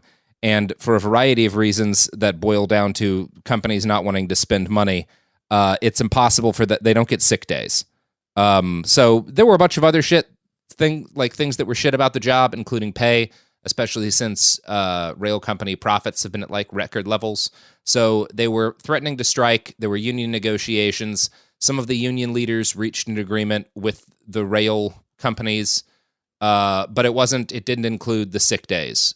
So a lot of workers, potentially most of them, were at least willing to strike, and then Biden came in and had Congress basically say, do the same thing Reagan did to the air traffic controllers in the 80s, where it's like, no, if you strike, it's illegal because this is too critical a service for the country. Anyway, that's broadly the situation. Chris, you know this a lot better than I do. The most pro-labor president. The most pro-labor president. Oh my God. Okay, it's very frustrating. I want to put this out. I think this is actually like... That's my knowledge, and I think that's close to a layman's knowledge. So I'm waiting for you to fill in the gaps. Okay, here. All right. Let's start with what Biden has actually done, because it's slightly different than what Reagan was doing with the air traffic controllers. Part of the reason everything is fucked up with the railroads is that, like, railroads almost since their inception have had like an almost entirely different regulatory framework than like anything else. So your normal strike is covered by the National Labor Relations Act, right? You go through your National Labor Relations Board, you do your votes, blah, blah, blah, blah. If your railroad workers are not covered by that, they're covered by something called the Railway Labor Act, which lets Congress just be like, no, fuck you, you have to take this contract. And the other thing it does is, I mean, there is Oh, I didn't realize that. So well before like, the modern era and Reagan did his shit with the air traffic controllers, it was written into the law that Congress could say like yay or nay to a rail strike. That's really interesting. I guess that probably goes back to the days when they were literally making them out of human bones. Yeah, and I mean it's been amended over time, and it's changed a bit. And there's some other stuff that happened in the 90s after there was a failed rail strike in the 90s where Congress was also just like, no, fuck you, you have to take this contract.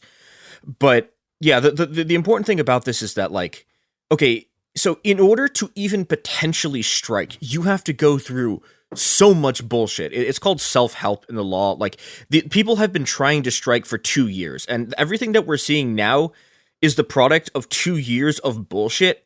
Of these, like, there's all of this nonsense you have to go through. There's these like mandatory cooling off periods. You can't like, you have to like wait before you do anything else, and you have to go to the next step. And the final step is Joe Biden had the choice to either let these rail workers strike and actually get the things that they fucking needed, or he could tell them to fuck off and just eat a contract.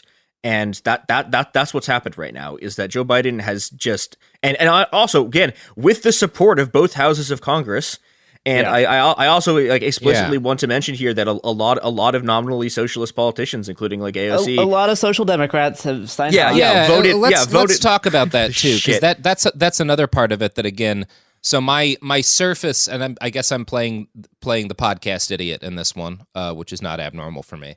But my like layman's understanding of what happened with this is that there was a bill up in Congress as to whether or not to endorse this. And a bunch of progressives said that they wouldn't vote on it unless it included 7 days of paid sick leave, including Sanders.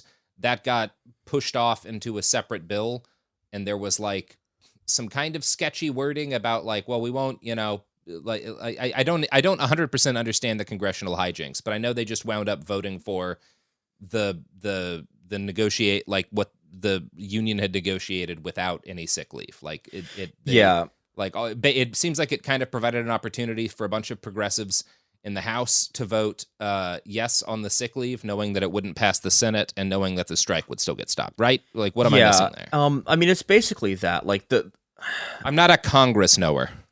Yeah, I mean, there's a bunch of sort of hijinks that were happening in Congress where there's a slightly different version of the bill in the House, and they had this whole thing. But okay, the House one for sick leave did pass with support of every Democrat and three Republicans. But okay, the thing I want to point out here, and I want to move away from the sick leave thing, because the fact that these people don't have sick leave is important. This is also not like the main thing the strike was about. Like things are so much worse. Like things are so much like infinitely worse than people like at all understand.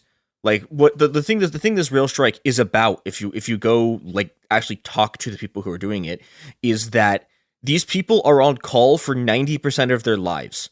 Like and when I say 90% of their lives, they are on call while they're asleep. They're on call constantly. There's no way to plan a consistent sleep schedule because you can just be on call.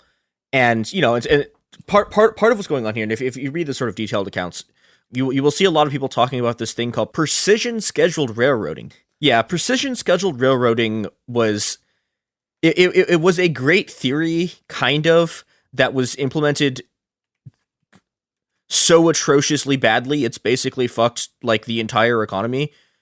The idea behind it was like you could schedule when like a freight railroad was going to go, right? And this would give you a bunch of efficiency bonuses. You could plan, like you could schedule things around each other.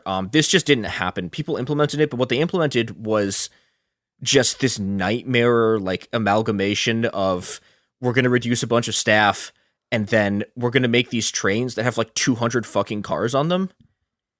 And this has been a catastrophe. It's called Monster Trains. There's Justin Rosniak, who's a podcaster. Yeah, it doesn't seem like a good solution to the problem of not enough guys to make trains work. Is make the trains huge. Yeah, it seems like it's destined to end in horrible train crashes. It's awful. Like these trains are nuts. And again, these things are 200 trains long, right? So if you don't get the weight distribution right, the train will fucking fall over.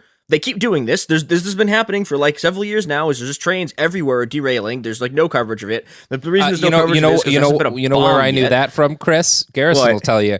When I get drunk or something late at night, my favorite thing to watch is videos of trains hitting stuff, and train crashes are amazing to watch. It's incredible to think of all the human ingenuity it took to make that big thing go boom. There's thousands of videos on YouTube of a semi-truck's cargo getting stuck on train tracks, and a train just plowing through there, and you get to see Amazon boxes being pulverized in the air. They get vaporized. It's so cool. So the downside is that one day we're going to have one of these trains that is run by a person who has had 3 hours of sleep in the last 48 hours, and it's going to be carrying like fucking, I don't know, it's going to be carrying like sodium nitrate on it or some shit, and it's just going to explode, and it is going to kill an enormous number of people. This actually happened in Canada like a decade ago. But yeah, like these trains are too big. They're so big they don't fit in the fucking rail yards. Like, they're so big that most of the train infrastructure doesn't work for them. They are so... The other thing is, okay, they're really, really, really badly planned, despite the fact that this is supposed to be precision scheduled railroading. Like, they're unbelievably badly planned. You have people just, like, being forced to just, like, sit there for 12 hours in a train, waiting for the rest of, the other, 95 cars that are supposed to be on this train to show up. You know, the situation is utterly nightmarish. And the other thing about this, right, is if you're an engineer, right, and you're in one of these trains... and you're sitting there for 12 fucking hours in this train, you legally can't have your phone because, you know, I mean, this is a safety thing, right? And in some sense, this makes sense as like a safety measure. You can't have your phone because, you know, you can't be distracted while you're driving, but you're just fucking sitting on the tracks for like 12 hours. And, you know, this stuff is, you know, and the fact that people are on call constantly, the fact that the entire rail network is just physically falling apart, because the other thing about these trains, right, is they make an enormous amount of money. None of them ever fucking show up on time. It's a disaster. It's a catastrophe. Like genuinely, like part of the reason why we're having all these supply issues is that no train has fucking showed up on time in like 4 years.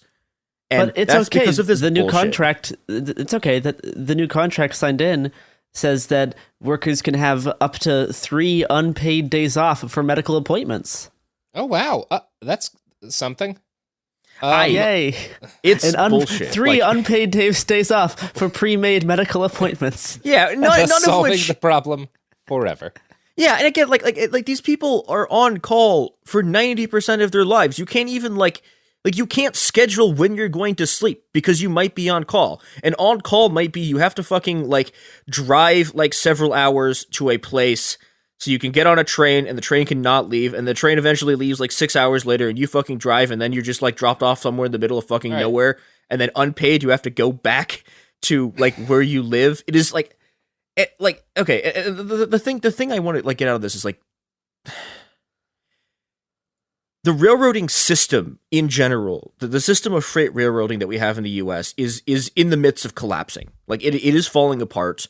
It is not working. It is becoming increasingly dangerous. It is, I mean, utterly inhumane for the people working on it. And you know, none of the fucking even the sick bill contract like didn't do anything for it.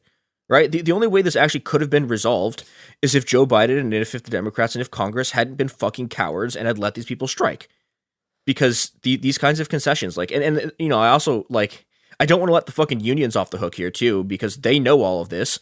But again, most of the sort of, like, senior union people are very tight with the Democratic Party. This is part of why all of this shit was postponed until after the elections, because they didn't want to fucking deal with this shit. They've been trying to force people to sign these contracts, too, and it's a shit show. It is a just absolute catastrophe on every level. Yeah, I mean, it's almost as if the rail system probably shouldn't be run by private interests. No,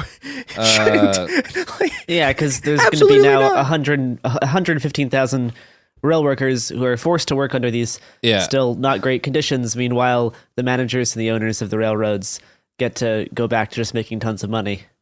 Yeah, and I think, again, record profits. None of this is happening. Not that would make it okay, but none of this is happening in an environment well, you know, we're running at a loss and we have no money and no ability to they're making hundreds of billions of dollars in profit. Like this is like one of the most profitable times to run a railroad in U.S. And you history. can incentivize more people to be railroad workers if the job isn't a fucking nightmare. For example, what if instead of not being able to have their phones, we gave each of them a DVD player and a screen with a DVD of Step Brothers, and they could watch Step Brothers as much as they want while piloting a train. I think that would actually I think that would cause mass layoffs at the rail yard. That's how we get the strike. We include this in the next provision, then they'll be forced to strike. I was stealthing in my accelerationist beliefs here. This is the fastest way I can to destroy our transit infrastructure. We've got 2 years before this whole thing fucking implodes anyways, because you know part of what's keeping people in the railroading system is that so railroading also has its own pension system that's like disconnected from the regular pension system. And you have to work there for 10 years in order to collect your pension. This is why like enormous numbers of people just haven't left, right? And people have been leaving, right? But there's a huge number of people who were hired in these giant expansions in 2004. And it's one of those, you know, like we're 2 years out from that contract, from all these people being able to collect their pensions and fucking leaving. Yeah, and when like that happens, at that point, it's like this is the only chance I have to ever not work myself to death, so I have to tough it out. But those people are going to leave, and you know this is the sort of hammer that capitalism has built over its own head, which is that like, yeah, congratulations, you successfully flexibilized and casualized your entire workforce. That means that if people like don't want to do your shitty job, they can leave and find another job. And at some point, like there is shit that in this economy that like actually does need to be done. But these people have been sort of like so blinded by just like, You know, they're so blinded by goes up. They're so blinded by short-term profit that they really don't understand that at some point there's just not going to be fucking workers to run the railroad. Yeah, I mean, and a lot of this situation's built off of, and instead of being compared to Reagan's stuff with air traffic controllers, it's actually more similar to what Carter did with some airline workers. Then also with the 1980 kind of a Railroad Deregulation Act. Which gave a lot more power to companies to run the railroads, and that is what kind of shifted things to our current problem, because they gave permission for these rail companies to close down lines that were less profitable and to set their own freight rates. And it's a weird thing. It's not being controlled by the Interstate Commerce Commission. Instead, it's being controlled by private equity. That thing's weird, right? Because like on the one hand, like the wave of corporate consolidation that happened after that is like a disaster, and the fact that there's basically like 4 real like rail companies now is a disaster. On the other hand, like it is also true that the Interstate Commerce Board was like dog shit at its job. No, it also sucked, and for a short yes, absolutely, it sucked, and for a short period of time, it actually did improve things. It just got worse. Now its powers coalescing again into the very types of monopolies that caused railroad regulation to be necessary back in the 19th century, like in the first place. Powers being consolidated again, and it's this vicious cycle that fundamentally puts short-term profits above the conditions of workers. Yeah, and I think, like, you know, okay, so there have been a lot of people talking about, like, what the potential solutions to this are in a sort of macro sense, because, like, okay, even with a better contract, right, like, something actually has to be done in order to force the railroads to not fucking suck, and to, like, actually properly schedule their goddamn trains and not work everyone to death. And you know, I want to put it is worth noting, like, we actually did, like, have a nationalized railroad company for a while. Yeah. And it was kind of a shit show. Like, okay. And this is something that's also important to think about this. Like, there's a lot of different kinds of nationalization, right? Like, there is a huge difference between a firm that's like, we sort of technically nationalized a bunch of the, like, car companies after 2008, right? When we bailed them out. But, you know, like, in that stuff, we didn't really, like, we owned like a bunch of their stock. We didn't, like, take a controlling interest in how there's no say in how they run or how they treat their employees. And like, we got, like, Nixonite, like, proto-neoliberal nationalization of the railroads last time, and it kind of contributed to some of the problems we have now. There was also a period where Conrail's union was trying to, like, buy, like, the railroad. So we almost got a railroad system that was run was owned by its own union, and then the company just, like, refused to sell it to them because they were like, wait, no, hold on, we can't have a worker run railroad. But one thing I am interested in is because I don't actually know this. How would an illegal strike actually work? Like, what is the differences between people striking illegally now? Like, there's some discussion of that. Who knows if that's actually going to happen? But what is the main kind of difference between that and the non-illegal strikes? So the big thing is, so the thing about the National Labor Relations Act, right, which is the thing that covers normal strikes, was that, like, and this is also true to some extent under the robot. Like, okay, so if you're doing a legal strike, you have legal protections, right? Like, there are things corporations can't do to you. There's a bunch of stuff that can't, like, I don't know, explain. Like, it's a lot harder to just sort of fire people. The other thing is that also, like, especially with something like this, there's a, like, if you do a wildcat strike like this, and you and specifically a strike that is specifically illegal under this act, like, you can all get fired. I think they could technically arrest you. Like, it's I don't know, that part of it's not exactly clear to me, but yeah, I don't know. I mean, there's sort of, like, I feel like if they arrest you just for not going to your job, I feel like that is I mean, that has happened to people. Like, I know people have been like, murdered. This is a thing. Yes, like in the long history of labor struggles, people have been straight up killed. But at least in 2022, I think it would be a bad look. Yeah, I mean, I think, okay, so the other thing is... I think where we're headed, and I think what they ought to do, is just get all of, like, the worst criminals. And I mean the murderers, the terrorists, all of those guys, and you make them run the trains. Whoever blew up all of those power transformers in North Carolina, you make them run the trains, and it'll be fine. Nothing bad will happen as a result of this. It'll work out perfectly. Well, the alternative plan, and the thing that maybe these rail companies are just holding out for, because maybe they're just making conditions be not great and underpaying and not giving sick days, is because they're waiting for trains just to become autonomous. They're already planning to severely cut down the crews that are on the trains. There's already trains in Australia that are totally autonomously run, that carry mining materials over for hundreds of miles, and that is the future that these companies want, because then they don't need to pay for employees to actually run the train. Frustrating, because like in an actual, if we were anything that approached a society that like dealt with things ethically and humanely and equitably, then this would be good, like, because it seems like working on trains sucks, and it would be great if we could automate most of that work. And then less people would have to work in order to keep society running. But that's Except not less what's people going don't have on. to work. Well, less people just get even shittier jobs. Yeah, we're just going to run through these people's bodies by, like, as we get up to automation, and then we will throw them away. Yeah, then because they'll do it badly, there's going to be a disastrous train crash caused by the fact that they got all of the people off of a train hauling nitroglycerin or whatever, and it's going to destroy, I don't know, Duluth. Which, you know, not the worst city to lose, but I sorry, Duluth, y'all are fucked. Well, okay, it's worth mentioning, like, this stuff, like, the automation stuff is already happening, right? Like, we have, like, this, well, and I mean this, like, in a very real sense, that there's this sort of nightmare, one of the other sort of nightmare things that's going on right now is that there are these, like, I don't know, like, driver assistance programs, basically, that are being run on trains now, that are, you know, they're supposed to be, like, making decisions, like, for and with the drivers, but A, they suck ass.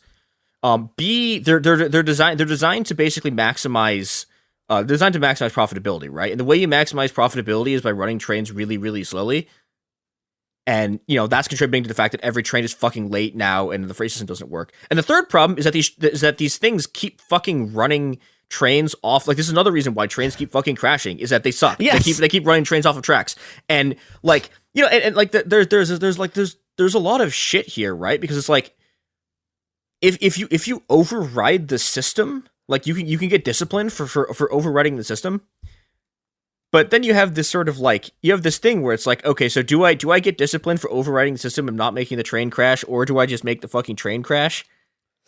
And they're doing the trolley problem. Yeah, it's literally, Justin Rosen talked about this a lot. Like, it's I do love that this is just inevitably gonna result in an exact recreation of the trolley problem. It's already, like, this is already happening to people, and it's just like it's none of this stuff works. Automation. The AI is gonna make us crash into like, this orphanage. I can divert it instead, hit this old folks' home.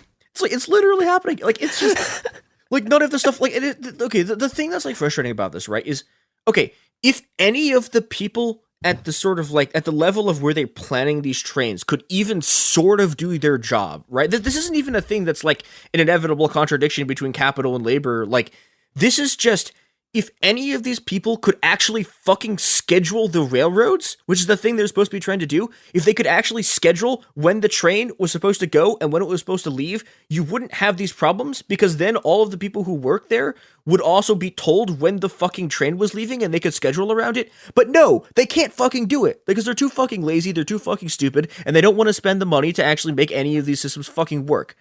And so the consequence is just this bullshit. And then also, because, again, and this is another thing, like, that, like, capital is also really falling down on the job here, because, like, the rest of capital needs to get their shit together and force the railroads to do something, because like it's your asses on the line too if this railroad thing collapses. But because of the sort of immediate amount of money that these shitty rail companies that pumped into Congress, they were able to buy people off, and the rest of capital was just like, we don't care. That's like 3 years out. We don't have to care about this shit. It's like, guys, like Bernie Sanders is fighting to save capitalism, right? These people are trying to save you from yourselves, you won't even let them. That's their entire job, though. Like, of course, that's that's the thing. Like, reason so they exist. What is happening here is that is liberalism is running an accelerationist program to like cause the American infrastructure to fall apart, and social democracy is attempting to save capital from itself, and capital was like literally fuck you, eat shit. No, I'm reading right now in an interview with a railroad workers United member, and they're talking about how like there's this plan to increase their pay 24% over the next 5 years, and he says that lots of the railroad workers that he's talked to as a part of the union is saying like people are willing to work for less money and take a job at like an Amazon factory or like a trucking job because at least those offer slightly more consistent hours.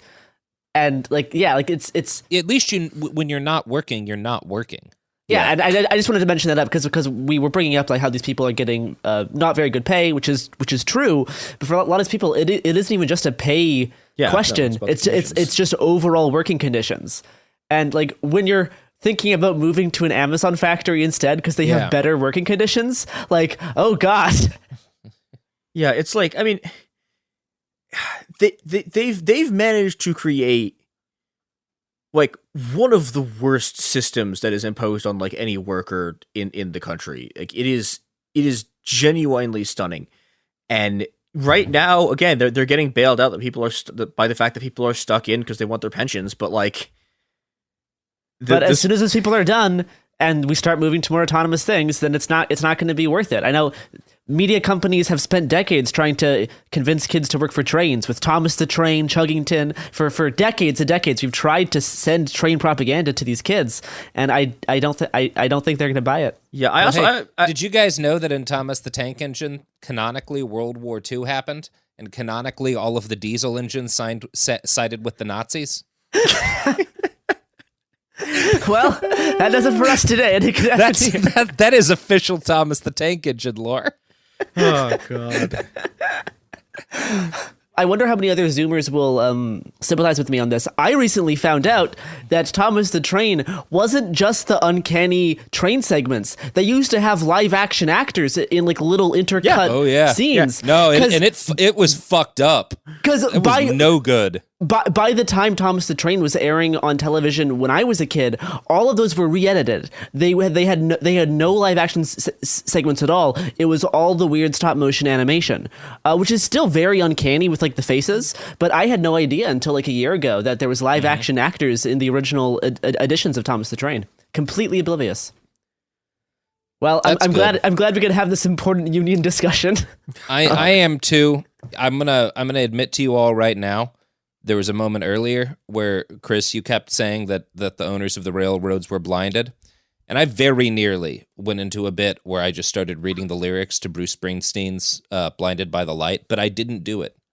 I didn't do it. We thank you for that. I'm glad we were saved from that. That's because nobody gets the lyrics to that one right because of the Manfred Mann's Earth Band version, which makes it sound like he's saying douche when he's really saying deuce and talking about an engine, which is why it would have been relevant to railroads. But none of y'all would have gotten that, and you would have fucking made a big thing about it on Reddit. So to hell with you all.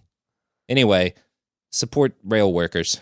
If they do an illegal strike, make sure we set up things so that they get protected and they get food and things go to fight cops. Go make railway people just keep an eye on what's going on, and if it happens, there will be ways to support these overthrow people. the U.S. government. Like, I don't know, things of this nature. Yeah, I mean that would be that would be nice, but if we got to put a pin in that, keep an eye on the situation, and if these people go on strike, there will be community resources and whatnot popping up to support the Wildcat strike. It's a thing that's happened before. Wildcat strikes have a long history in this country too. And we will be collecting resources if that happens for ways people can help with the wildcatters. So this is a thing to have on the old noggin as we lurch forward into the holidays and possibly a gigantic labor battle. We'll see. People in the UK have been doing rail strikes for a good part of this year. Like there's been on and off rail strikes for most of the past few months. It's possible. Except again, they're the British, so they stopped doing the strike when the Queen died. Well, of course. So yeah. Look, there's certain realities that can't ever be eclipsed regardless of politics. But here's the thing. We have thrown off the shackles of the Anglos. Our rail strike stops for no one. All right. Except for the most pro-labor president, Joe Biden. All right, and that's the episode. Yeah, that's the episode. And remember, if you see a diesel train, it is a Nazi. You are obliged to punch it.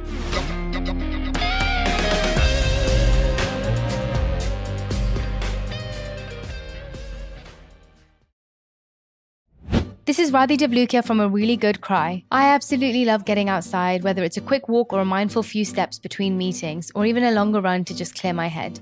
But the one thing that can really ruin that for me is shoes that just don't feel right. That's why I started wearing Ultra running. With the Ultra Fit, every step feels comfortable, balanced, and strong, like my feet can finally move freely. What really stood out to me was the roomy toe box. My toes actually now have room to spread out, which makes movement feel more natural and comfortable. And when your feet aren't cramped, you feel more balanced, like every step has a strong, stable foundation.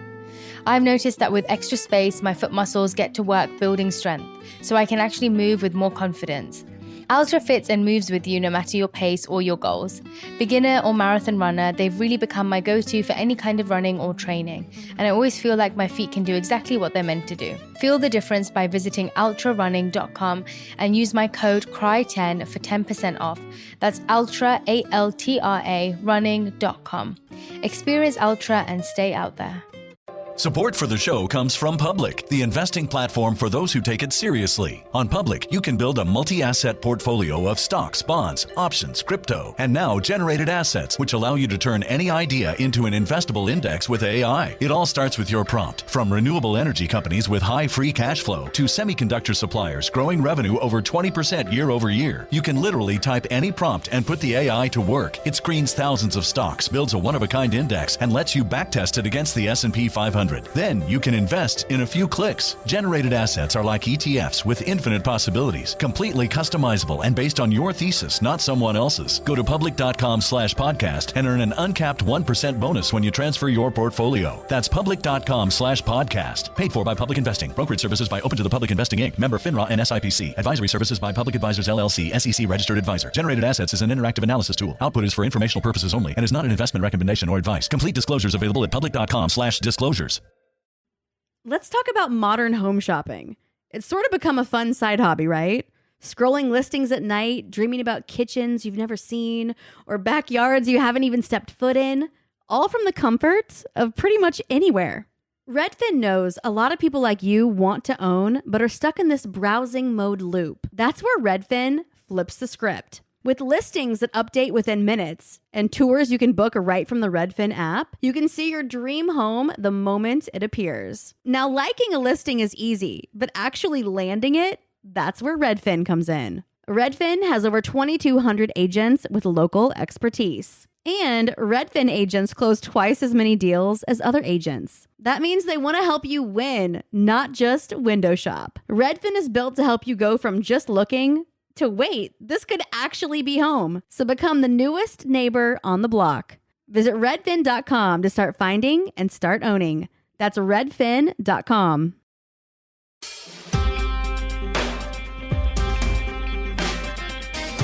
Welcome to Make It Happen Here, a podcast about it happening somewhere else. Okay. The theme of this show has gone slightly off the rails since it was first conceived. However, I do think this is something that is very important to talk about, which is getting some more sort of background information and an understanding of what the history of sort of labor and general protest is in China as we look at the sort of current protest wave that is going on there. And with me to talk about this is Eli Friedman, who teaches at Cornell University and is the author of the book, The Urbanization of People, The Politics of Development, Labor Markets, and Schooling in the Chinese City. So Eli, welcome to the show. It's good to be here. Yeah, so I'm excited to talk with you about this. Partially because I think, okay, so insofar as you've gotten sort of mainstream coverage of it, there's been a lot of focus, in terms of the sort of current wave of protest, there's been a lot of focus on like the A4 paper stuff and people sort of, hanging signs up. And as the coverage has gone on, there's been a lot less about the Foxconn stuff. There's been a lot less about the broader trajectory of what protests has looked like in China in the last 20 years, as everyone sort of like immediately reaches back for their stock Tiananmen comparisons, which I don't think are very good. Are wrong. Yeah. So I guess we could, in some sense, start with Tiananmen, because I think this is has nothing really to do with it, but I guess we could start with why are the Tiananmen comparisons bad, and why is everyone still reaching for them 30 years later? Yeah. I mean, there's maybe a couple of reasons why. So the unsympathetic take on it is that you have a lot of people outside of China, particularly in the United States, who hope for things to go poorly in China as part of our imperial competition. And so 1989 was a bad year for China, whichever side of that movement you were on. And so they believe that it heralds, the downfall of the Communist Party, and therefore America can march into the rest of the century without any real competitors. So that is a real thing, right? And I think the somewhat more sympathetic take on this is that the Chinese government, and particularly under Xi Jinping, sets a ridiculously high standard for what qualifies as social stability, right? So minor deviations from absolute harmony as conceived of by the state, which means, no street protests. It means relatively little dissent online. And to the extent that you do see forms of collective action, they remain pretty small scale and fractured. And so when you see deviations from that suggests that, well, they've kind of lost control because they do want to maintain this, absolute image of placidity. And if we look at the whole sequence of events that led up to where we are now, I think we have to trace it back. Well, there's a bunch of things, but one of them is the Sitong Bridge protest, which is just a single person hanging banners off a bridge in Beijing. And a single person hanging banners or holding signs in any other big city around the world does not create that kind of a stir, right? I mean, you're in Washington, D.C. or you're in Berlin or Tokyo or whatever, nobody cares, right? So that just shows a little bit of a crack in the system. And so then people let their imaginations kind of run wild. And we're clearly not in a 1989 situation right now. It's not inconceivable that it would develop in that way in the future. At the same time, I don't think it's particularly likely for all sorts of reasons, and we can get into that if you want. Yeah, I mean, one of the things that I think, I don't know, one of the things that I've been looking at with these protests versus 1989, partially it's just the sort of class composition is just very, very different. Like, there are student protests, but they're like the students now like are not the 1989 students. Like, this is a very different sort of, like, it's a very different student body. It's a very different, like, the class composition of those people are different. The experience that they've had in the Chinese system is very different. And then also, I think somewhat more interestingly is, like, it's not the same working class that showed up in 1989, because that class doesn't really exist anymore. And yeah, and I guess that's another part of this that I think, I don't know, there is definitely extent to which these protests are weird in that it is like it's a bunch of people in different places who are protesting about the same thing, which hasn't really happened for a long time. But also, like, I don't know, there seems to be this reluctance to talk about the fact that there have been, like, not insignificant protests in the last 30 years. Like, especially in the 90s, there are these huge protests against sort of like deindustrialization, like the destruction of sort of the Chinese welfare system. And I guess one of the things I'm interested, I don't know, in asking you more about is, like, there's a kind of trajectory of what urban sort of protest has looked like, and like as the sort of like as the Chinese working class has like increasingly become a sort of migrant working class. And so yeah, I guess we could jump off from there to also I guess, because that's the other thing, is like Chinese cities are very different now than they were 30 years ago, which is a thing that is both incredibly obvious and also like people don't really seem to understand very well. Yeah. Let's see, there's a lot in that question. Maybe we should circle back around to the question of the class composition of the students and the workers today in comparison to 1989. But first, let's just talk a little bit about the sequence of labor protest over the past. There was a lot of me going through stuff there. Yeah, I mean, all really important insights. Each deserving a little bit of their own attention. So, after 1989, there's this big divergence in the opportunities that are afforded to the two constituent groups that were in Tiananmen Square and other places around China. So you have the students and you have the workers, right? And there's other people, but like that's the sort of the social backbone of that movement. The students basically get this deal with the state, which is they demand compliance and political acquiescence, in exchange for which they will enjoy a couple of a couple of decades of unbelievably fast growth. And if you are graduating with a degree from one of these elite universities in Beijing, or even not super elite universities in other cities, there's a pretty good chance that you're going to experience upward social mobility, that you'll be able to buy an apartment, that you will feel more materially secure than was the case for your parents, right? I think that deal is coming undone right now, which in part explains the students that we see out in the street. But in any event, that certainly was the case for about 30 years after, or at least 25 years after Tiananmen. The workers who were in the square in 1989 had a almost diametrically opposed social trajectory, because immediately thereafter, they were subjected to a brutal regime of privatization, of dispossession, of theft of public property. They were thrown out of these jobs that they had believed they were going to have forever. It was called the Iron Rice Bowl.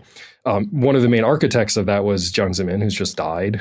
He, along with Zhu Rongji. I saw a great quote where someone was like, "This is basically China's George W. Bush, where everyone's remembering him fondly because things are so bad now. But oh my God, this guy was awful. Like dying right now is maybe the best thing he ever did." Like, oh God. And it really is a testament to how bad things are now. But he is, I think, the most neoliberal, anyway, of China's leaders, more so than Deng Xiaoping in some important ways. And so, that old working class who was told that they were the masters of the nation, under Jiang Zemin in the late 90s, they were just they were just subjected to these real subsistence crises. And in response to that, actually, the largest mobilizations to have happened since 1989 occurred in the late 90s and really the early 2000s. In some cases, you had these protest movements with many tens of thousands of people out in the street resisting privatization, resisting the theft of their pensions, and basically this private profiteering and theft of public property. And I think that even the protests that we've seen in the last week or two are still not on the scale of those worker uprisings that we saw 20 years ago. Yeah, which I guess, like part of the reason why we are where we are now is that those people lost. And I think that's been one of the other sort of themes of like Chinese protests is like, I mean, I think like some of the local ones like win, but the large scale ones have kind of just been really just been getting owned for the last like 20, really like 30 years. Like it's been kind of a bleak march. And I mean, I want to circle back around a bit, talk a bit more about the deindustrialization, because I think this is a thing that like really is badly understood, especially on the left. The other thing I wanted to talk about in that is, okay, so you have this massive wave of privatization, you have this deindustrialization, and can we talk a little bit also about how, like, for the people who held on in state-owned industries, what the transformations that happened inside there was like, because I think that's also like not understood well. Yeah, so you have two processes. One is they talk about it as smashing the iron rice bowl, right? And that involves two processes. One is just unemployment, and there's been a lot of efforts to try to estimate how many people lost their jobs. It is very hard. A political scientist named Dorothy Salinger wrote an article called "Why It's Impossible to Know How Many Unemployed People There Are," or something to that effect. But certainly tens of millions of people lost their jobs and were just kind of thrown out into the market. And it's worth remembering that they were thrown out into the market largely in regions where the market was not at all dynamic, right? So in the northeastern part of the country, which did not have the booming economy of Guangdong province or, Jiangsu province or places like that. So there were those people. People also probably know that there are still a lot of state-owned enterprises, and something like a quarter to, maybe a third of China's economy is still accounted for by state-owned enterprises. But those enterprises have increasingly come to function like capitalist enterprises, at least with respect to labor relations. They still receive a lot of subsidies from the state. They still enjoy monopolies, right? So that, they don't face competition from other firms, at least domestically. And like monopoly-based firms in capitalist countries, they offer somewhat better pay and somewhat better benefits to their core workforce, right? So, I mean, if you think of GM or Ford in the middle of the 20th century in the United States, or you can think about Facebook or Google today, these companies that are also basically enjoy monopoly position, their core workers enjoy, somewhat better pay, right? But the other thing that's happened is they have increasingly come to be surrounded by a very large contingent of temporary and flexible workers, right? And so in many of these state-owned firms, more than 50% of the employees are what they call in China dispatch workers, right? They don't enjoy any of those same benefits. They don't enjoy the same job stabilities, and they, in response to market fluctuations and profitability, those are always the first ones to be let go, right? So, the fact that they are state-owned, I think, matters to some extent. But it doesn't mean that the old labor regime from, the 1970s has kind of continued unchanged. Like these firms are being subjected to market pressures, and that's reflected in how they treat labor. Yeah. And I mean, that's something that like, if you listen to Xi Jinping like actually talk about what's going on, he just constantly every like two speeches that he gives, there is a line about how like the economy is directed by the market, and like he's very clear about it. And in some ways he's like very Reaganite. Like he's just like, we don't want to let these lazy people just enjoy welfare benefits. Like they believe in the power of the market to discipline people. There's no question about it. Yeah, and I guess the other sort of consequence of this is China's enormous migrant worker population. And that's another thing I wanted to talk about, because that was another round of protests that happens in the 2000s that's about this giant fight over household registration that I guess was the last kind of successful, like really mass protest thing in China. Can we talk about that a little bit? Yeah, I mean, there haven't been the same scale of collective protests by migrant workers, but just as a little bit of background, you have the old state-owned working class is kind of declining or subjected to the market pressures that we're talking about, and so unrest in that sector becomes a little bit less significant over the course of the 2000s. But that's happening at precisely the same time that the working class in the private firms is increasingly constituted by these rural to urban migrant workers. When they come to the cities, they are treated essentially as second-class citizens and don't have guaranteed access to all kinds of social services, healthcare, pensions, education, et cetera. And so there is a lot of mobilization. I mean, the hukou household system, household registration system still exists, and it still has an important role in structuring people's classed experiences. But it's a little bit less coercive than it used to be. So in 2003, there was this famous case, a migrant named Sun Zhigang, was taken into custody, as frequently happened. At the time, like police would just ask people for their papers on the street if they looked suspicious. And they had a thing in place at the time called custody and repatriation, where they would take you into custody and they would repatriate you back to your village, right? Yeah. So very similar, to like ICE raids.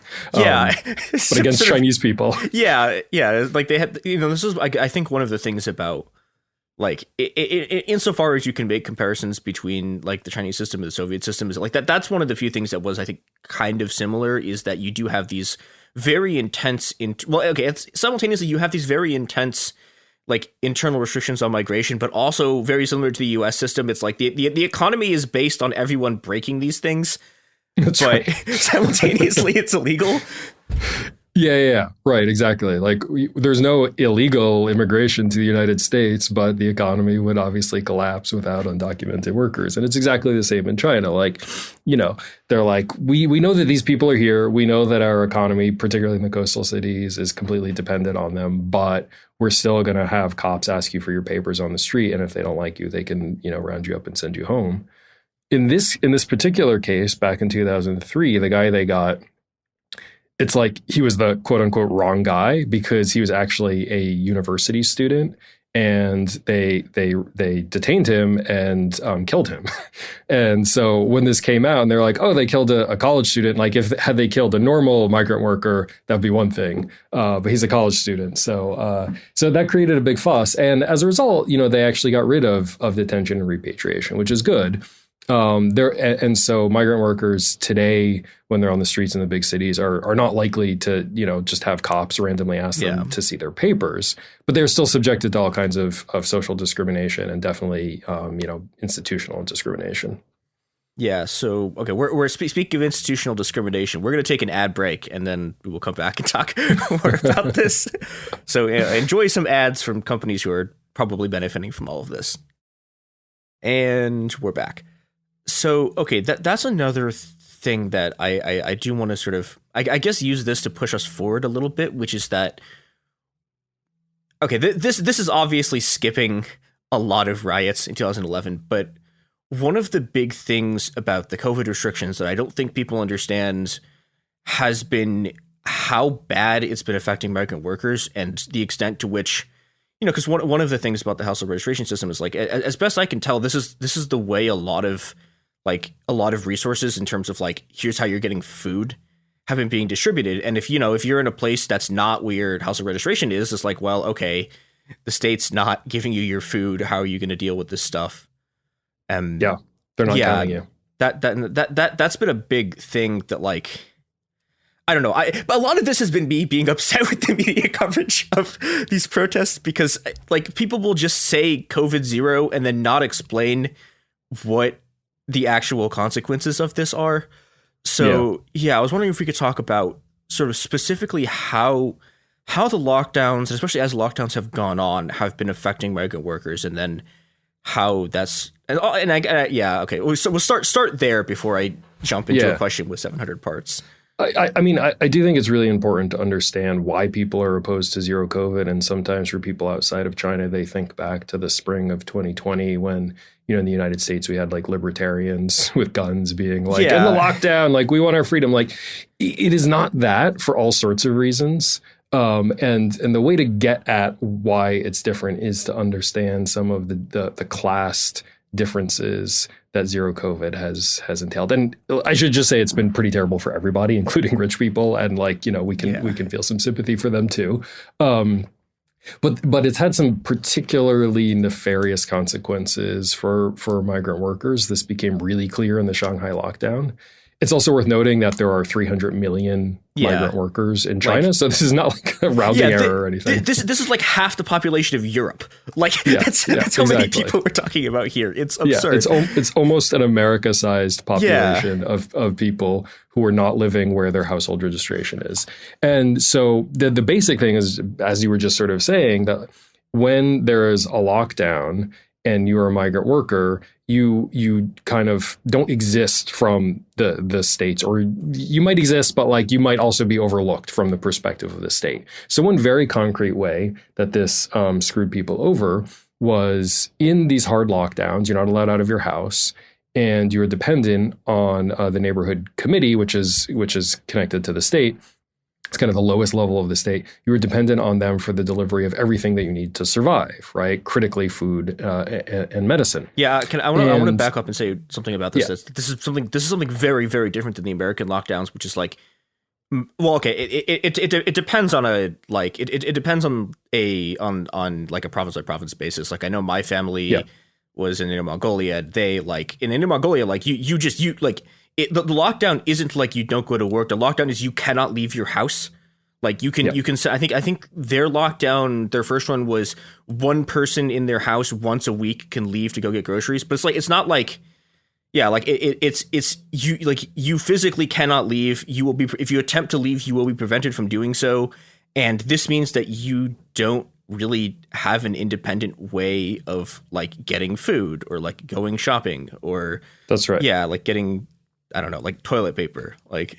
Yeah, no, toilet paper. I mean, that resonates with Americans and our toilet paper shortage of 2020. But I mean, in some cases, like people would actually just be literally chained into their apartments, right? So like this is not whatever people in the U.S. or even in parts of Western Europe, you know, where the lockdowns were a little bit more intensely policed. Like it is not that. It is a qualitatively different thing, and so. Yeah, you're completely dependent on the state. So therefore, it's really, really important that the state know that you are there and that the state feels itself to be tasked with your survival. And if you're a migrant worker, so one of the very concrete ways that this affected migrant workers is that a lot of them live in informal housing, even in the biggest cities, even in places like Shanghai and Beijing, because those are the only places that they can live. As far as the state's concerned, like that informal housing might not exist.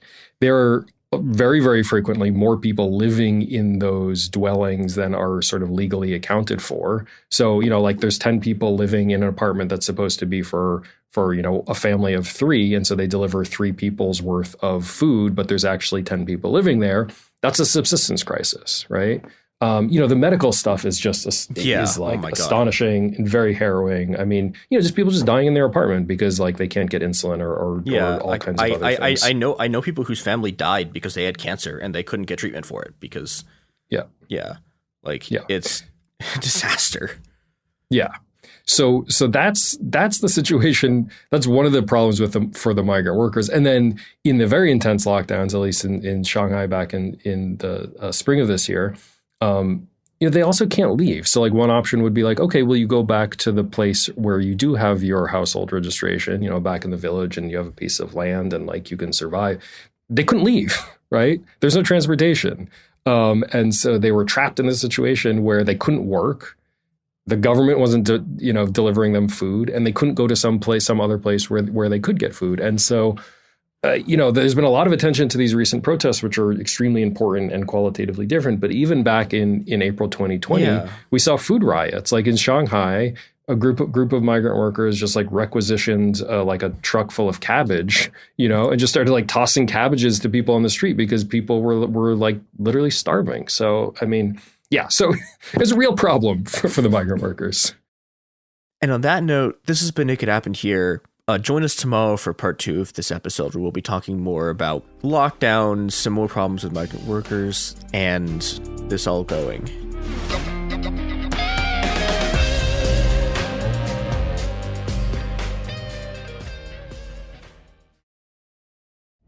This is Radhi Devlukia from A Really Good Cry. I absolutely love getting outside, whether it's a quick walk or a mindful few steps between meetings, or even a longer run to just clear my head. But the one thing that can really ruin that for me is shoes that just don't feel right. That's why I started wearing Altra running. With the Altra Fit, every step feels comfortable, balanced, and strong. Like my feet can finally move freely. What really stood out to me was the roomy toe box. My toes actually now have room to spread out, which makes movement feel more natural and comfortable. And when your feet aren't cramped, you feel more balanced, like every step has a strong, stable foundation. I've noticed that with extra space, my foot muscles get to work building strength, so I can actually move with more confidence. Altra fits and moves with you no matter your pace or your goals. Beginner or marathon runner, they've really become my go-to for any kind of running or training, and I always feel like my feet can do exactly what they're meant to do. Feel the difference by visiting altrarunning.com and use my code CRY10 for 10% off. That's Altra, ALTRA, running.com. Experience Altra and stay out there. Support for the show comes from Public, the investing platform for those who take it seriously. On Public, you can build a multi-asset portfolio of stocks, bonds, options, crypto, and now generated assets, which allow you to turn any idea into an investable index with AI. It all starts with your prompt. From renewable energy companies with high free cash flow to semiconductor suppliers growing revenue over 20% year over year, you can literally type any prompt and put the AI to work. It screens thousands of stocks, builds a one-of-a-kind index, and lets you backtest it against the S&P 500. Then you can invest in a few clicks. Generated assets are like ETFs with infinite possibilities, completely customizable and based on your thesis, not someone else's. Go to public.com/podcast and earn an uncapped 1% bonus when you transfer your portfolio. That's public.com/podcast. Paid for by Public Investing. Brokerage services by Open to the Public Investing Inc. Member FINRA and SIPC. Advisory services by Public Advisors LLC, SEC registered advisor. Generated assets is an interactive analysis tool. Output is for informational purposes only and is not an investment recommendation or advice. Complete disclosures available at public.com/disclosures. Let's talk about modern home shopping. It's sort of become a fun side hobby, right? Scrolling listings at night, dreaming about kitchens you've never seen, or backyards you haven't even stepped foot in, all from the comfort of pretty much anywhere. Redfin knows a lot of people like you want to own, but are stuck in this browsing mode loop. That's where Redfin flips the script. With listings that update within minutes and tours you can book right from the Redfin app, you can see your dream home the moment it appears. Now, liking a listing is easy, but actually landing it, that's where Redfin comes in. Redfin has over 2,200 agents with local expertise. And Redfin agents close twice as many deals as other agents. That means they want to help you win, not just window shop. Redfin is built to help you go from just looking to wait, this could actually be home. So become the newest neighbor on the block. Visit redfin.com to start finding and start owning. That's redfin.com.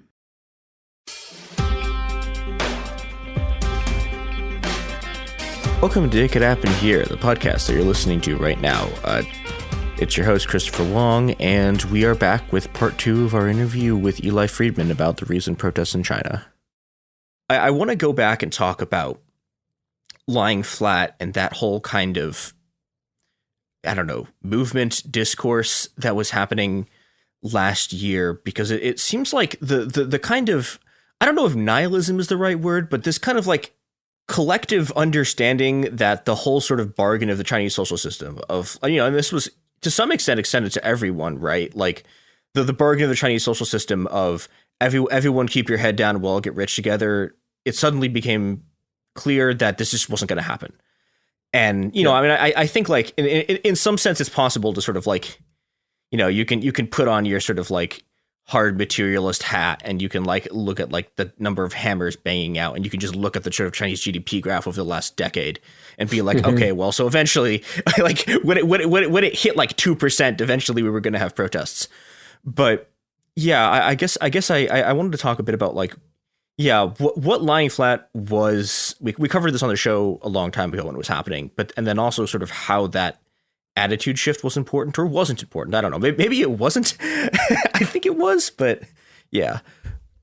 I think it's very important, right? So yeah, you can't just be a crude materialist and like mechanically read social protest off of some chart of, you know, falling profitability or something like that.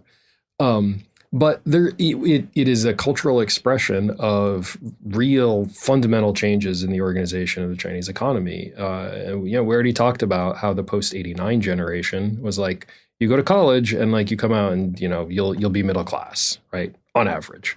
And that's just not at all the case anymore. And young people in China and older people, middle-aged people, you know, who have children who are going through the system, feel immense pressure and like immense competition in all spheres of life, beginning from a young age in elementary school, all the way up through high school, through the super competitive and intense university admissions process. And then after graduating university and getting a job, and then getting a job that can, you know, you can earn enough money to be able to afford an apartment. And so here we have to understand, you know, the cost of housing and all of the other costs associated with social reproduction. So the cost of care workers, right? If middle-class people in places like Shanghai and Beijing expect to have domestic workers, you know, looking after their children, they expect to be able to hire tutors who can, you know, who can tutor their children in English or in math.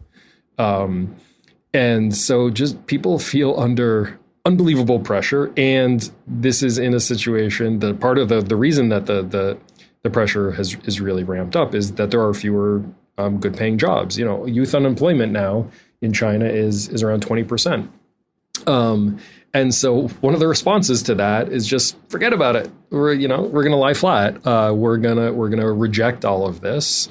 There's different expressions, and I don't actually the sort of like, sociologist in me is like, well, we don't actually have numbers to know how many people are lying flat. And like, that is true. Like maybe most people are still just going to work and doing their job, but there's enough, stories, and certainly in terms of cultural resonance of people just doing the bare minimum at work or working for short periods of time, earning just enough money to survive and not worrying about meeting those kind of social expectations around buying a car, buying an apartment, getting married, having kids, because people just see it as kind of hopeless. And so I think that's a really important backdrop, because we have to understand at some level that these protests are about a sense of hopelessness, right?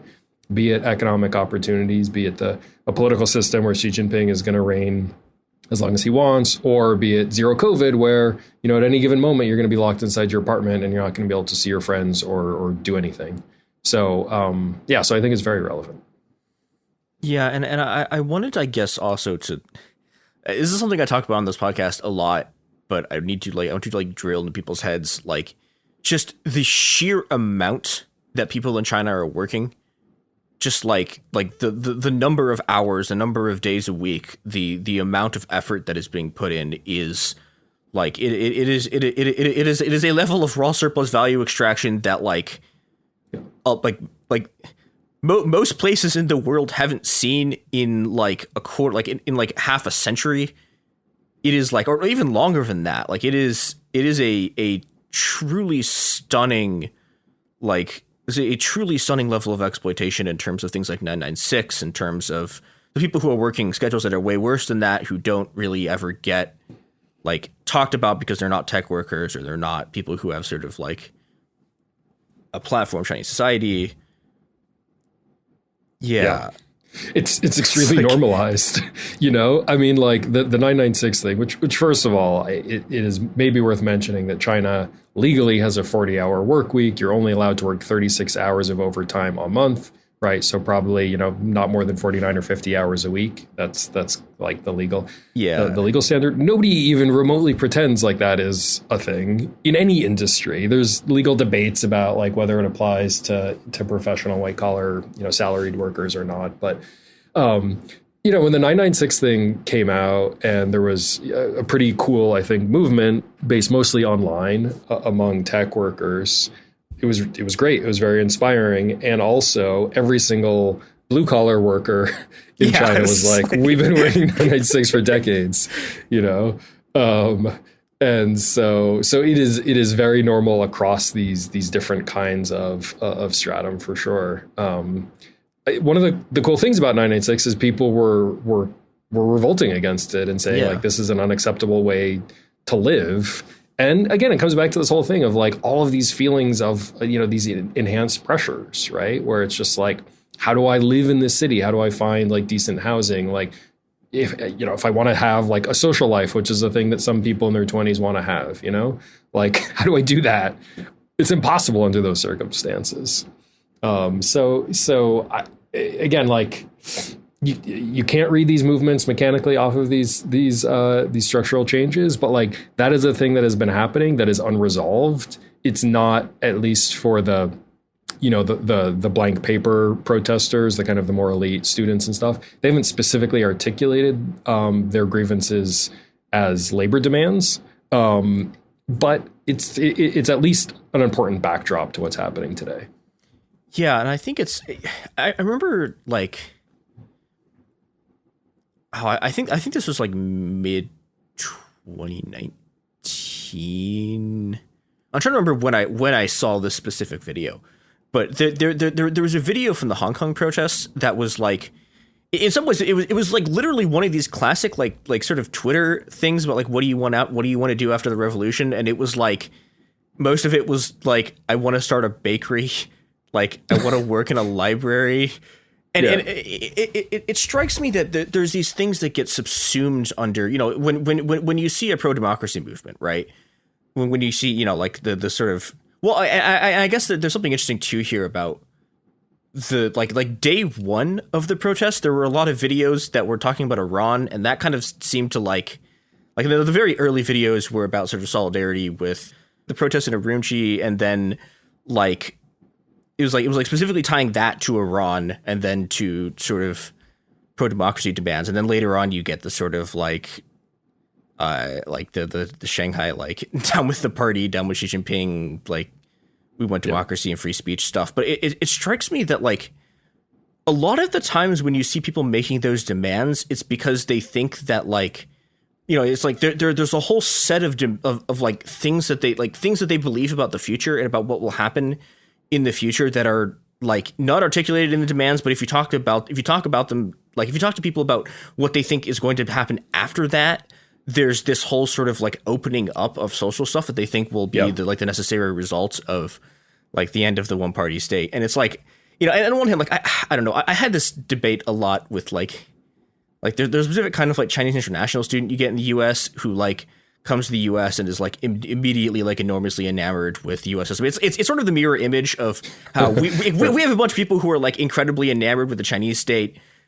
And then you get people who come here and are like incredibly enamored with the American state. And it's like, well, yeah, okay, this politician will see you and they will talk to you. However, in about 2 years, they will be voting to throw you in prison. So like, but like obviously like both people in China understand the Chinese system sucks and that the promises that people like in the US believe about it are fake. And then people in the US understand that you can get a multi-party democracy and things can still be absolutely shit. But it strikes me that there's a lot of stuff sort of embedded in these demands that are like not really explicitly articulated until later. And then that's also, I guess, been a hard part about these protests is that like, I don't know, it's hard to get information out. You can get short interviews with people. Mostly what you're getting are like 30 seconds of footage of people yelling at a cop. Right. Yeah.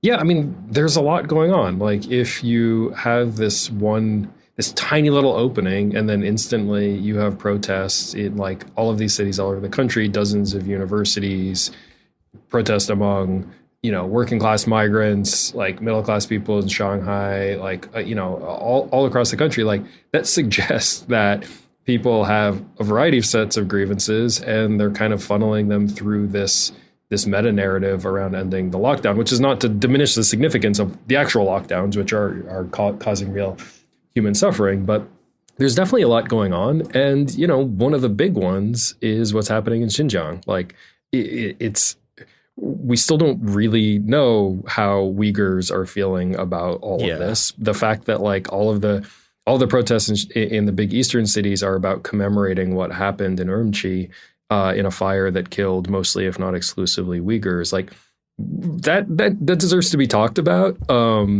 We don't really know how like the Han people on the streets in the eastern cities, like if they're thinking about this backdrop of, massive repression, surveillance, and mass internment of Uyghurs and other Muslim minorities. But that's another thing. And I think the same thing goes for the treatment of migrant workers in Foxconn and these other blue collar workers who are put into the closed loop. Like, to what extent are urban Han people still kind of willing to go along with sacrificing migrant workers and treating them as second class citizens? Or is there a possibility of developing some real sense of solidarity with ending not just the closed loop, but ending, like hukou-based discrimination, ending the camps in Xinjiang? I mean, you can kind of spin out from there if you are interested in thinking about what it would mean to democratize China in a robust sense of the word. That I think points out another thing about these protests that are complicated, right? Which is that like they are cross-class in a lot of ways, but I don't know. It seems to me like the way they're manifesting is very much down class lines. Like, okay, I genuinely don't understand what's going on in Guangzhou. That like every single video I see out of Guangzhou is like 70 people throwing bottles at a cop. And like every video I see out of like Shanghai is like 6 people holding a piece of paper. But it very much seems like, like when the cops are getting to like these sort of like these working class neighborhoods, these neighborhoods that are like informal housing, these neighborhoods that are full of migrant workers, there are these really, really intense conflicts with the police in ways that like kind of aren't happening. Well, I mean, okay, that kind of stuff seems to be happening in Urumqi, and I think it's happening there partially because this is like, well, okay, I don't know off the top of my head whether that's more militarized than Tibet, but like one of the most militarized, like one of the most heavily policed places in China, and then also people are just really like. The immediate and palpable anger seems to be the highest there because, I mean, you're going to be more pissed off when it's people in your city or like, you maybe were like 3 blocks away from this fire. Yeah. As it kills these people. But yeah, one piece about Urumqi is that they've been in some form of lockdown for like 100 days. Yeah. Yeah. So that's not, and part of that has to do with the fact that it is this colonial setting where they feel like they can do things to people that they can't do in Beijing and Shanghai. Like people in Shanghai are not going to do that, right? It's just like, it's inconceivable. There's obviously a lot of Han people, and Urumqi is actually a majority Han. Yeah, I think it's like 70% Han now. Yeah. I think. Yeah. That sounds right to me. And Xinjiang is increasingly Han as well, although I believe Uyghurs still constitute a plurality. So, there's just like each the lockdowns kind of filter down to these different localities and into different communities with their different social and class compositions in different kinds of ways and have different kinds of effects, right? So you can put people in lockdown in Xinjiang for 100 days, and they're going to be really pissed when they get out. In the case of Guangzhou, this was also part of the sequence that I think has been written out of the official narrative. It wasn't just Foxconn. You had the initial Foxconn escape in late October, early November, and then you had these pretty intense riots that happened in Guangzhou. But those were in these urban villages, so-called urban villages, largely informal housing, very densely populated, that are overwhelmingly migrant workers. In this case, it was mostly people from Hubei, which is where Wuhan is.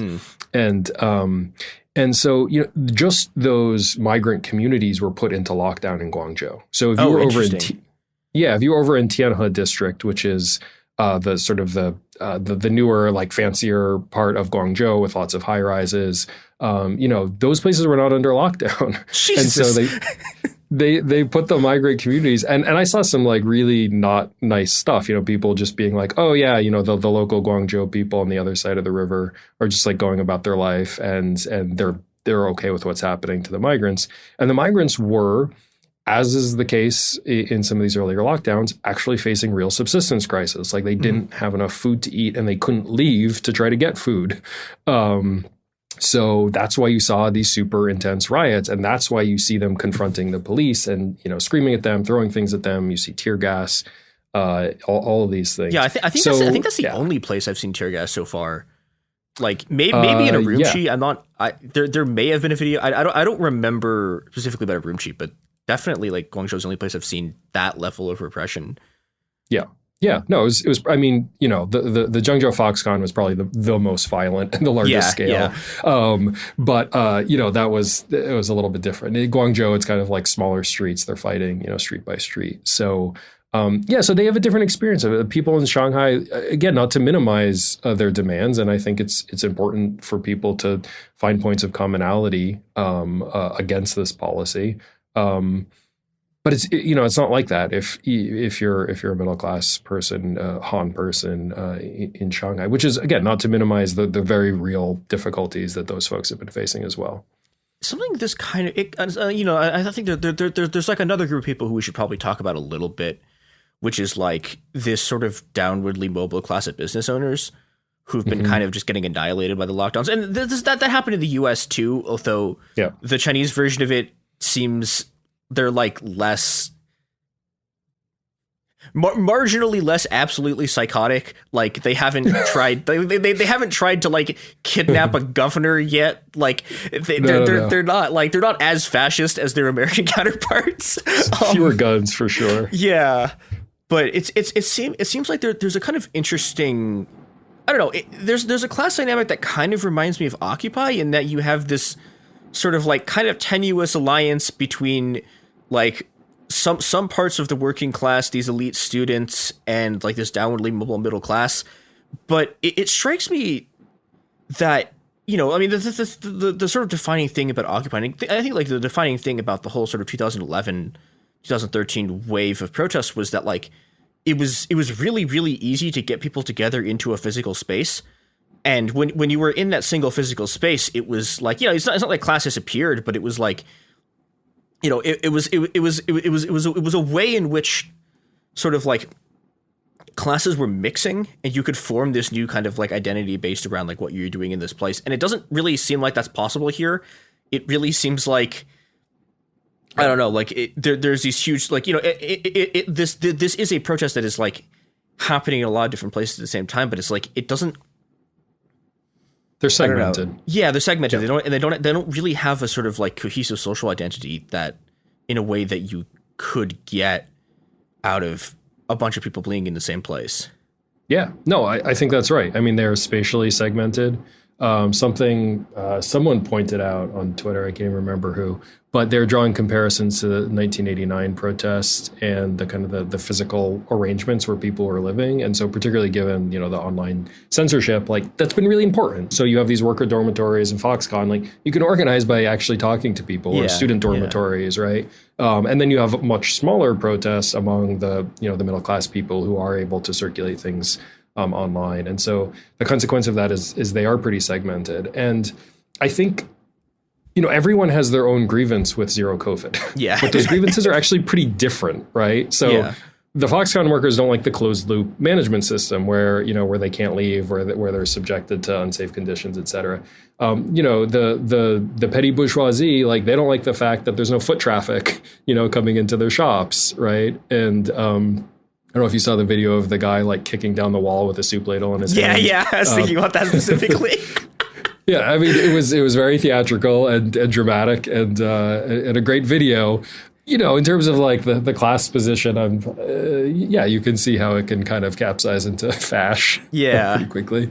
And then like the students, they want to be able to live normal student lives and like leave their dormitories. And that's a thing that I think students anywhere can associate with. So it's like, they're all against the zero COVID policy, but then it's kind of like, what are their politics after that? And I think if this is going to open up, some kind of more expansive political vision, like it's going to be hard to maintain that unity, right? The students are already talking about like, censorship, freedom of speech, those things, which I support, I think are very good.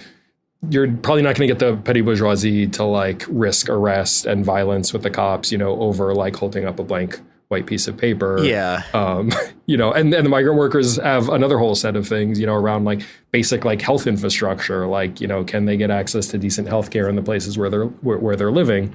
And that's not going to resonate to the same extent with the students. So, the one I think about a lot was like there was a video going around of this guy being like, I don't care about politics, I just want to go to the movies. And I was like, this is the most American person in China. Like this is the one person that I'm like, okay, like and like there is that kind of sort of like I just want to live my normal life, like thing that's happening. And then that I think is a kind of recognizable American impulse. But then you have the stuff that's like, did you see those pictures that were going around of like the hospitals they were putting migrant workers in, were just like the entire bathroom floor is just like covered in poop and like no. Oh god, it's awful. Yeah, it's like the whole bathroom floors are just flooded. There's like just like the you can't flush toilet paper down it, so there's just these like mountains of toilet paper, and I think like god, yeah, it's awful. Like the difference between the people whose things are like I want to go to the movies and the people whose demand is like please stop locking me in this like that was I guess the other sort of lost thing that seemed to be pretty big in Chinese social media that wasn't talked about much here was there was this bus that capsized that killed like 27 people who were being taken like to a facility specifically to hold like this is like one of these sort of like I don't even really want to dignify them by calling them hospitals because they're like like just a complete disaster, but where people were being held because they had quarantine COVID. Centers. Yeah. And I don't know, it seems like there's a really big sort of like, I guess it's like the protests are reflecting all of the sort of like existing class divides in Chinese society in ways that I think are pretty obvious if you look at it Which I guess in some sense, like this does strike me as the most Tiananmen-esque thing. Well, look, the most Tiananmen-esque thing about it is the way that the media has been like specifically covering the grievances of exactly like two groups of people, which is like the students and like the petit bourgeois, and then all of the labor stuff has just vanished after about day 2. Yeah, for sure. And I mean, I don't have much optimism that the coverage will change. No. But you know, there is an experience that middle class people, I think, have had pretty acutely going back, at least to the Shanghai lockdown, of this realization that there actually are no limits on state power. Yeah. Right. And that to them was kind of like a shock.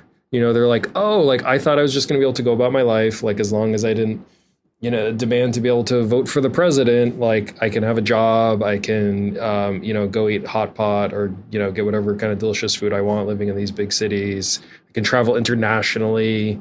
You know, all of these things are you know, more or less okay. There's been lots of, you know, there's lots of other people in Chinese society for whom that's never been the experience, right? Yeah. Most importantly, the minorities and the workers and the migrant workers who have always, you know, experienced that raw and unchecked power of the state. And so, you know, does this have the capacity to kind of bring them together? You know, it's going to be extremely difficult to do, especially because there aren't like spaces for political organizing and working through these differences in a constructive way. Yeah, I mean, I will say the one thing that that strikes me as something that it like is just different about this cycle is that like, I don't know, I don't think I've ever seen in my lifetime outside of like really tiny Maoist sects, like people openly calling for the downfall of the government. Yeah. Like just in a kind of like large systemic way. And like it seems like, I don't know, maybe the censorship will sort of get control back, but it really seems like there's been this kind of floodgate that's opened where suddenly like there was this brief moment where like it suddenly became possible to talk about things where, you know, like 2 months ago, it was like one guy laid a sign on a bridge and like this was like the biggest thing that had ever happened in Chinese society, whatever, et cetera, et cetera. And then suddenly like, you know, you just have people on the streets of Shanghai, like just chanting stuff that wasn't even on that banner. And like, yeah, I don't know, like it really seems like it's not like they've actually like fully lost control of the country or anything. Like they're not even close to that, but it's like the sort of like the sort of regime of terror and fear that had been in place to keep people from doing this kind of stuff has fallen off a little bit. Yeah. I mean, I'd be very curious to know what the vibe is like in China. And obviously I have not been there for a while.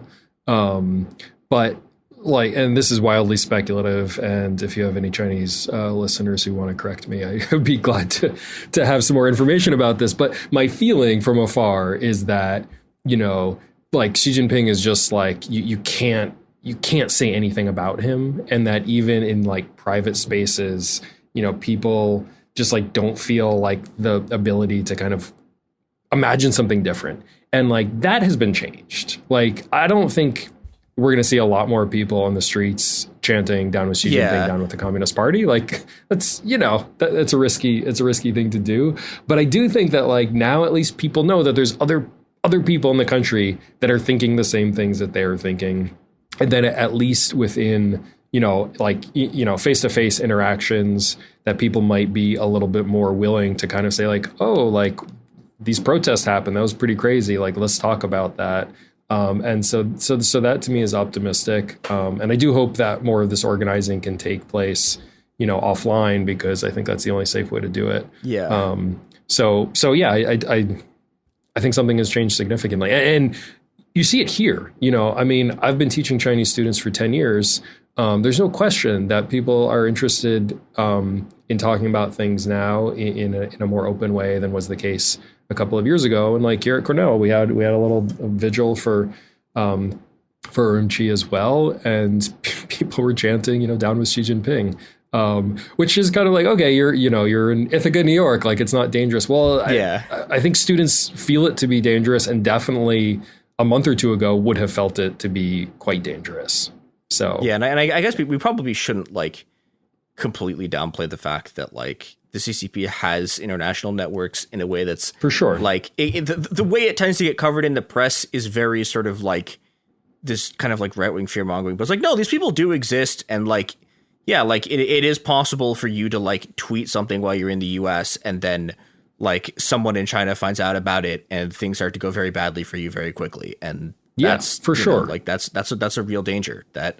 Yeah. And regardless of how many spies there are, how pervasive they are, like it is a real experience, a real fear that Chinese students here have, right? They don't feel comfortable, they might feel more comfortable speaking openly here than they do actually within China, but they still don't feel totally free. And that is a very widespread sentiment.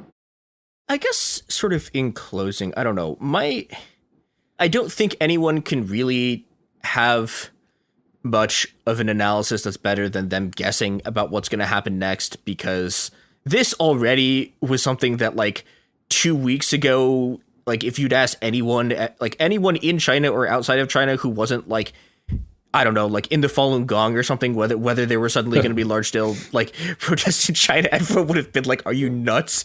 Yeah. But yeah, I'm wondering what you think is going to happen next. I don't know. My sort of tentative read of it was like, it seems like, I don't know. It seems to me that for a very, very long time, the Chinese political system was specifically set up to stop this. Like this was the exact thing. It was designed to make sure there would never be another sort of like there would never be a large. Well, we don't know how long this is going to go on, right? But there was never supposed to be another street movement that was like coordinated between cities that was large and that had real political demands. And I don't know. Maybe I could be the most wrong I've ever been, but I cannot imagine this specific round of protests really like challenging the government at all. Like, I don't know. Something would have to like, I don't know, like aliens would have to like descend from the sky or something. Like I don't know. I don't think they can do it. But the frequency at which these kinds of things break out has been increasing steadily for the past probably 20 or 30 years. I mean, the 90s are sort of a low point for this stuff. But, like if you're in a country like Ecuador, right, you've seen like 2 pretty large scale like mass street movements in like 3 years. Right. And, it seems to be sort of broadly there's been this sort of like the decaying economic conditions have combined with this like the general decaying ability of the state to prevent like a subsequent movement from unfolding. And so I don't know, like my sense is that this one's not going to do anything, but we might see another one of these in like 3 years or something. Yeah, I don't think we're going to see this movement in the weeks and months to come to like cohere into this like massive politically potent force that has the capacity to either continue to exert demands on the central state or threaten state power. Like, I don't think that that's going to happen. I think the first thing is to acknowledge and to chalk up the victories that have already been won. Yeah. So Foxconn workers got paid. They went out and they rioted. Like 10,000 yuan or something like that. Foxconn's like, here's 10,000 yuan for you to leave, not even for you to do your job, right? So like, and those were workers that came in after the other workers escaped. So they had been there in quarantine for like a couple days, rioted, got 10,000 yuan, which is like almost $1,500 US. Like they did really well. But I think more broadly, around the zero COVID, the government has already made changes. They will never acknowledge we're doing this because people protested. That's not how they operate. But, they said, OK, we're actually going to get more serious about vaccinating people, which is what they need to do in order to have sort of an exit strategy. There have been some signals, low key ones, about further loosening. I mean, I think that there's a real question about how they go about doing this, because if they just let it rip tomorrow, like actually hundreds of thousands or millions of people will die. Yeah. So like, I think that what they need to do is they need to vaccinate people and they need to build a real public health infrastructure that includes migrant workers. But, we'll see if that happens. So I think that those are already victories, like which we should take account of. And I think moving forward, the ability to repress like the street demonstrations should not be underestimated. Like the state has immense resources at its capacity. I don't think that we're going to continue to see people chanting, down with the Communist Party in the streets regularly. So I think that they'll be able to at least push that down a little bit, and maybe with some concessions, people will be satisfied. The guy who just wants to be able to go to the movie, like next year this time, there's a good chance he will just be able to go to the movies. To kind of continue with my labor-centric perspective, though, I think it's going to be harder for workers. I think it's going to be harder for them to repress that. As long as the closed-loop management systems are in effect and lockdowns are happening, I mean, it just puts insane demands on these workers. And there were revolts against it when it first happened in Shanghai back in April, and I think that those will continue to exist. But I think we'll probably see this kind of reversion to what's existed for the last couple decades, which is lots of small scale, somewhat manageable and localized protests. The question is like, does this kind of open up the possibility of politicization, which we have not really seen since 1989, in a robust way at least? And so does this kind of open up some of those possibilities so those local protests can begin to speak to each other with some sort of common language, and cohere some kind of political force that's harder for the state to tame? We'll see. Yeah. And I guess the other sort of X factor here is like, can the CCP get the growth rate above like 5%? No, but I don't know how they do it. Like that, I don't know. Like I short of actually just letting all of the sort of like all of the sort of like slack and excess capacity just get like, just like intentionally tanking the entire economy and just like running all of these sort of unprofitable businesses into the ground. Like, yeah, I don't see how they do that. And that does seem to me like, to be a kind of like the sort of like looming horizon over, I mean, this is really true of everyone. Like the sort of looming horizon over like every government in the world has been that the growth rate has been collapsing for like the last 40 years. And China was, the Chinese economy was like the last thing that was really driving it. And that's like not really true anymore. It's a disaster. I mean, and then even without COVID, it was sort of like not going great. I mean, it wasn't like, it hadn't reached like, it hadn't like reached like, like recession, or it hadn't really reached like sort of post-industrialized country levels of like, here's your 2% growth every year, be happy with it. But like, I don't know. Yeah, but the growth, I mean, this is maybe like another whole conversation, but like the growth has become less effective, right? It's this like investment-led growth. There's massive growth in debt, and they can, build another bridge, build another airport, I mean, they're not building the apartment blocks as much anymore, but they do that. They can prop up the growth a little bit, right? But like the fundamental problem that they've been unable to address is like increasing domestic consumption, having a more equitable model of growth. And the reason that they can't do that is fundamentally a political problem. Like they can't figure out a way to give working class people more money and to give them some social protections. And like, until they resolve that political problem, like I just don't see them being able to deal with that economic problem. So that means you are going to continue to have this kind of ongoing forms of stagnation. Zero COVID really hurts it a lot more. Of course, the geopolitical conflict with the US and Biden, trying to economically kneecap them, like that doesn't help. And then the demographics of, like all of these things are making their lives much more difficult. And so one way to interpret what's happened under zero COVID is the expansion of a massive and terrifying surveillance state that will allow them to weather whatever political storms are coming in the future. Yeah, and I guess I don't know. We'll see. We'll see whether that works for them. I am somewhat skeptical in that, like, I don't know, like good luck, actually terrible luck. I hope it goes badly for them. The worst of luck. Yeah, for sure. Yeah. So Eli, thank you so much for coming on the show. Yeah, it's been a pleasure. Yeah, and okay, where can people find you and find the stuff that you do?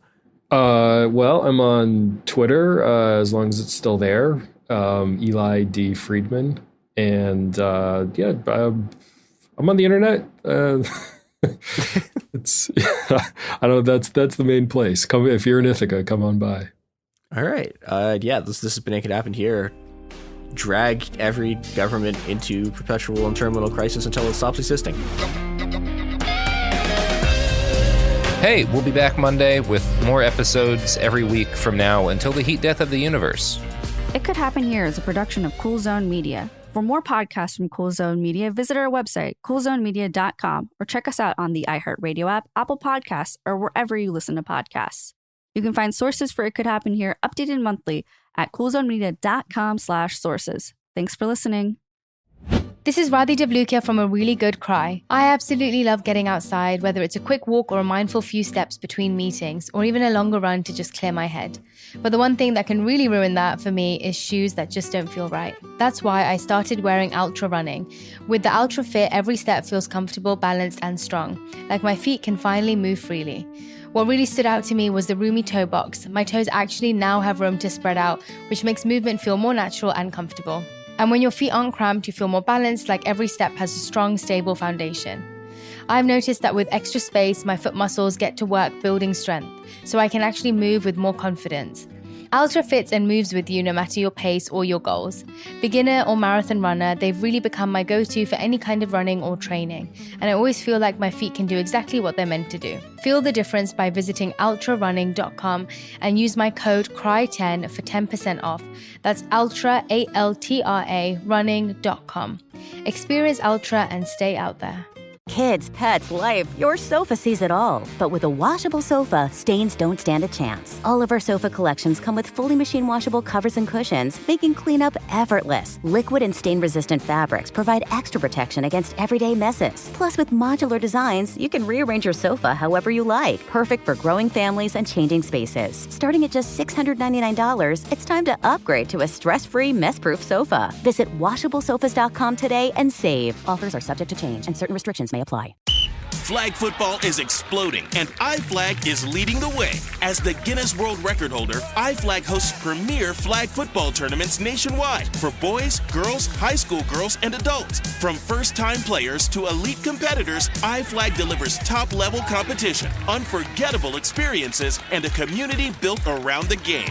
Ready to be part of it? Join the movement. Find your tournament and learn more at iflag.org. That's iflag.org. This is an iHeart podcast. Guaranteed Human.